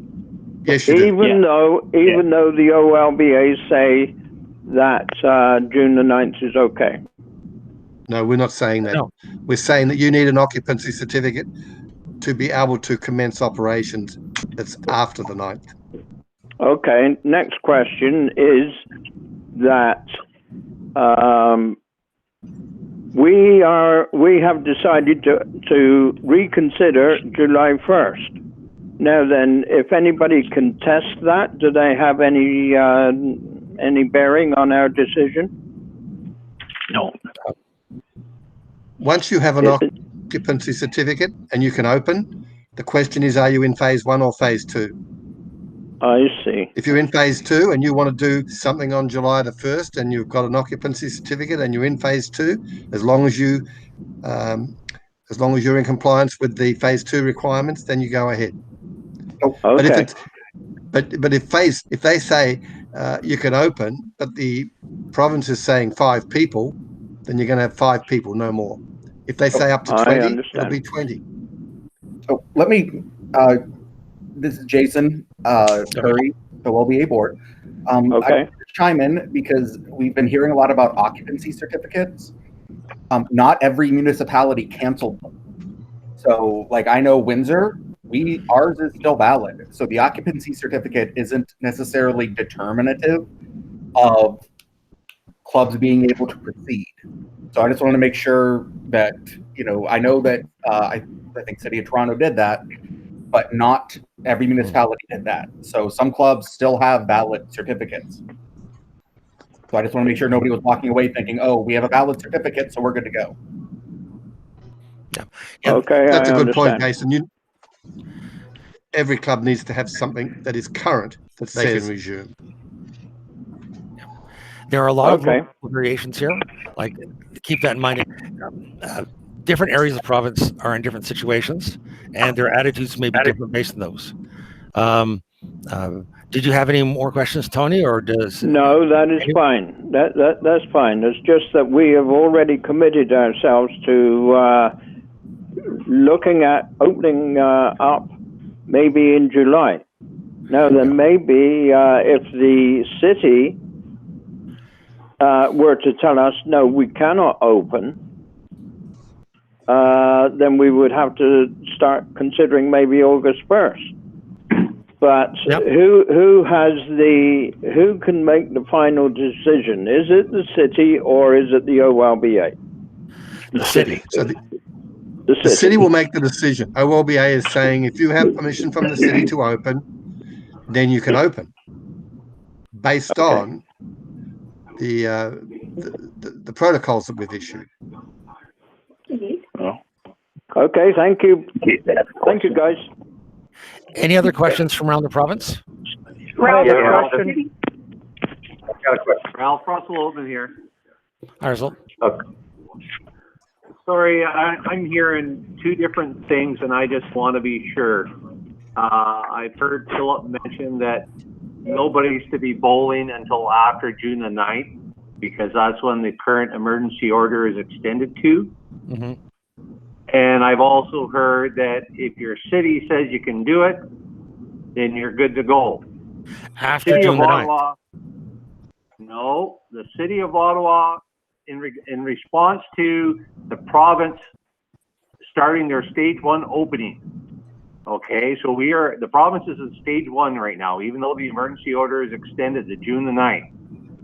In response to that, the City of Ottawa implemented access to some of their outdoor park facilities within their municipality. We have confirmed that that includes the Goleta Lawn Bowling Club. So my question is, to OLBA, assuming that we have all our checks and balances in place to cover our ass liability-wise, could we open, or is OLBA saying that we do not open until after June the 9th? I just want to get it right, so when I have my board meeting tonight with our board, that I give them the correct answer. I think we would recommend waiting to the 9th.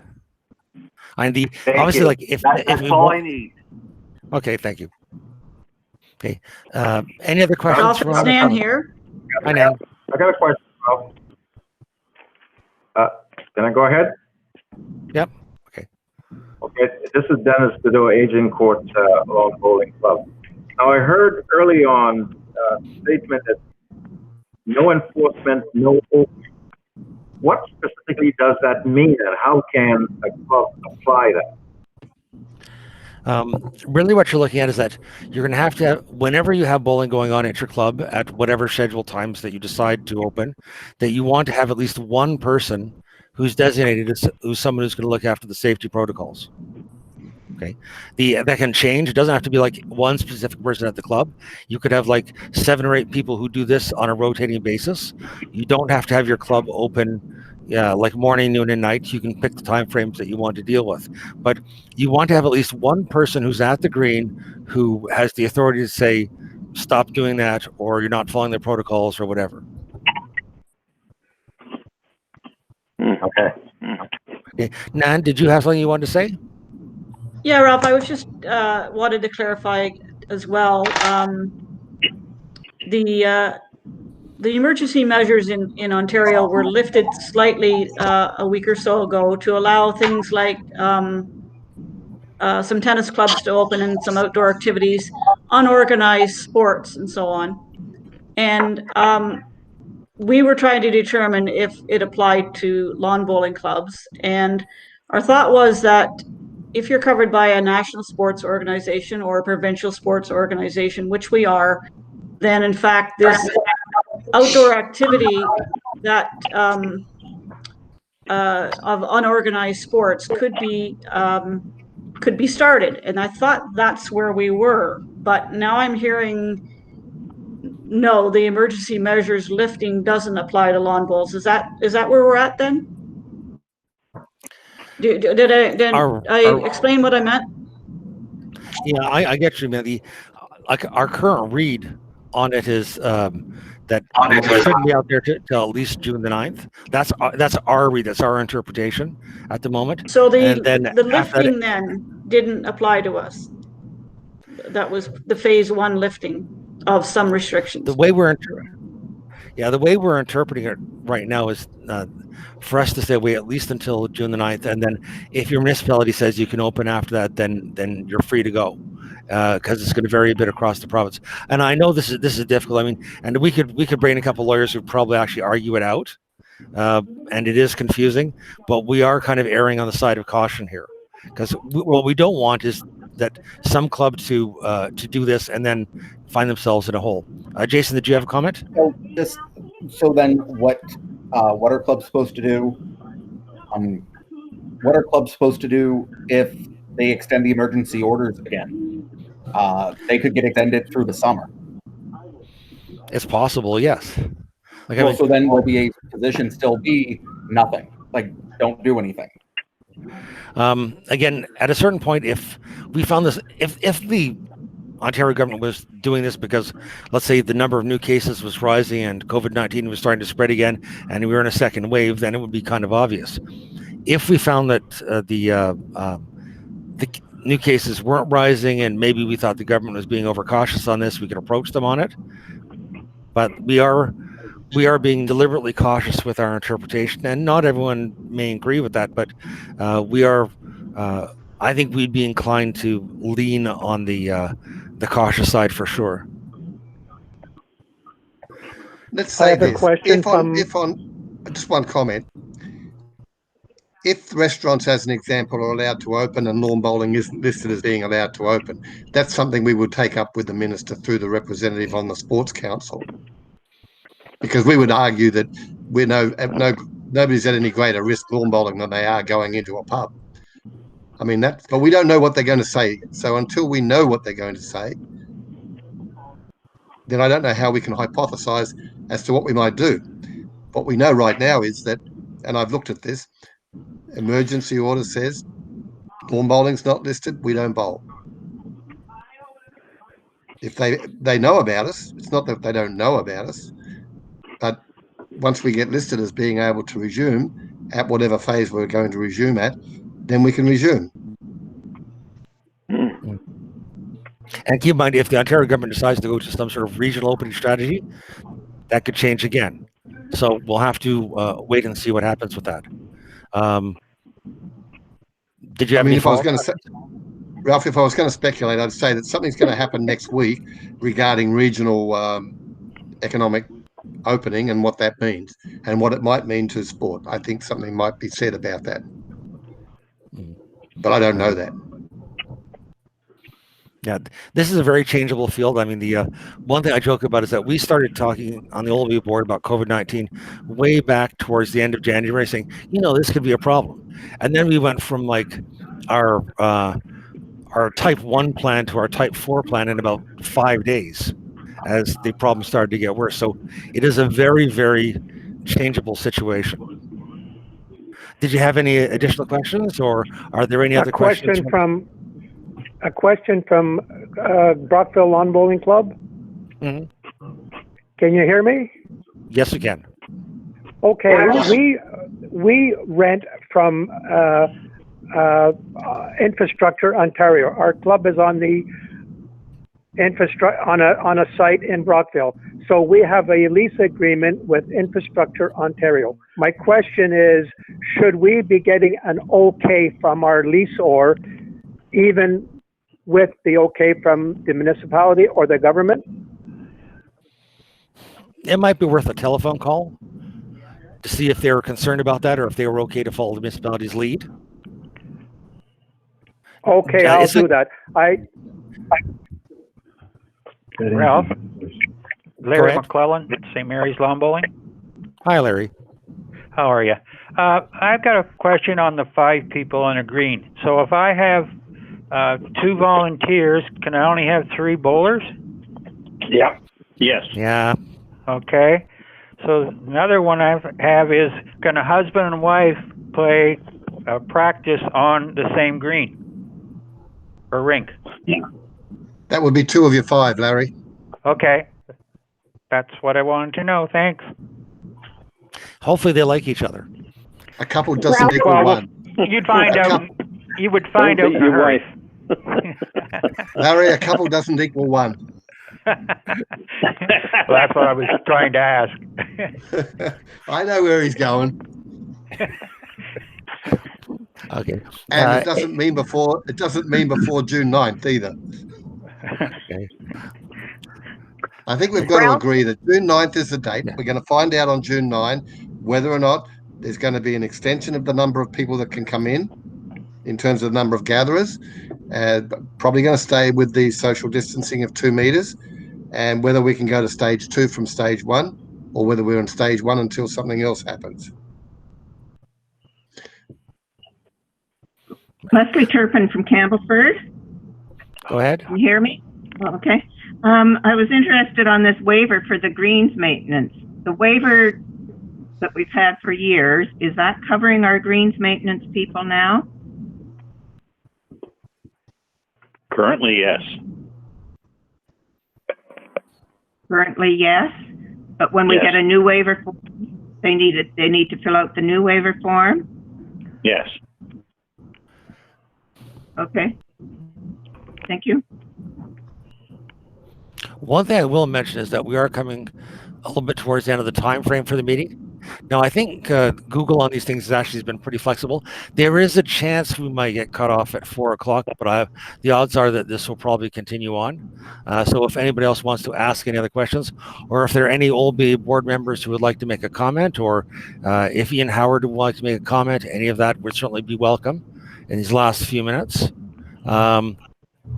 Ralph, before we go any further, in case we do get cut off, I do want to take the opportunity of saying thank you very much to 130 people who signed on, and for the questions, which have been very thoughtful. Hopefully, we've been able to add some value. I want to thank Anna. Did a fabulous job, Anna. Thanks so much. I know how hard you've been working in the last couple of weeks getting all these protocols together that we now have, and I just wanted you to know that that's highly appreciated by the board. And Ian, thank you for your leadership on behalf of the clubs in Ontario. Yeah. All right, we can continue, and if we get cut off, I've said my closing remarks.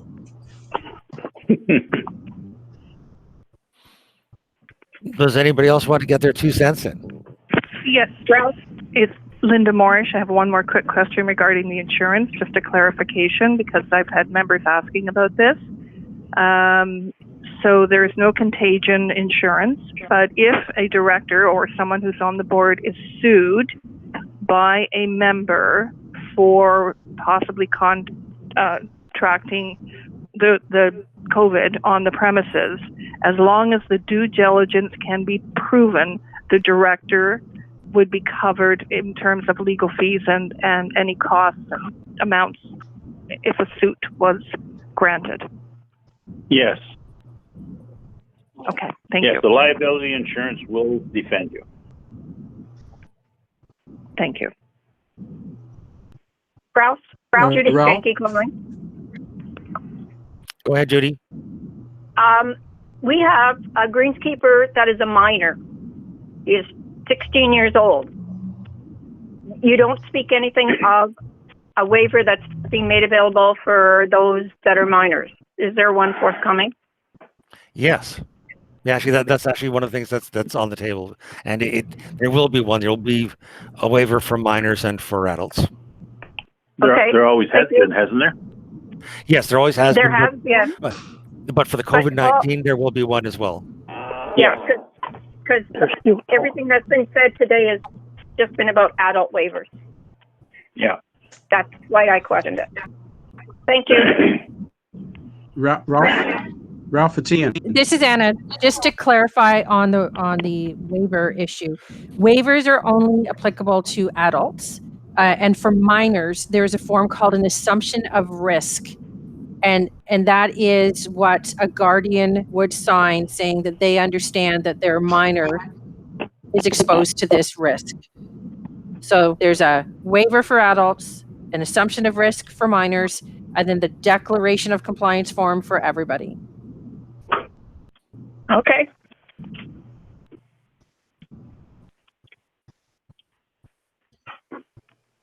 Does anybody else like to chip in at this point? Either I don't know if you can hear me. Can you hear me, Ralph? Yes, we can. We can see you too. So go ahead. Okay. I just want to say this is probably one of the most exciting meetings I've been to in a long time. And I think everyone that's participated should give themselves a pat on the back. The presentations were excellent. The questions were excellent. The way you've managed it, Ralph, excellent. It's just, and I think, Philip, great that you organized this today. And I hope that there's more of these type of meetings. I think everyone will benefit. Thank you, Ian. This has been actually a very good experience, I think, for all of us. And I expect that by the end of COVID-19, we'll have 2,000 experts on video conferencing who are over 70.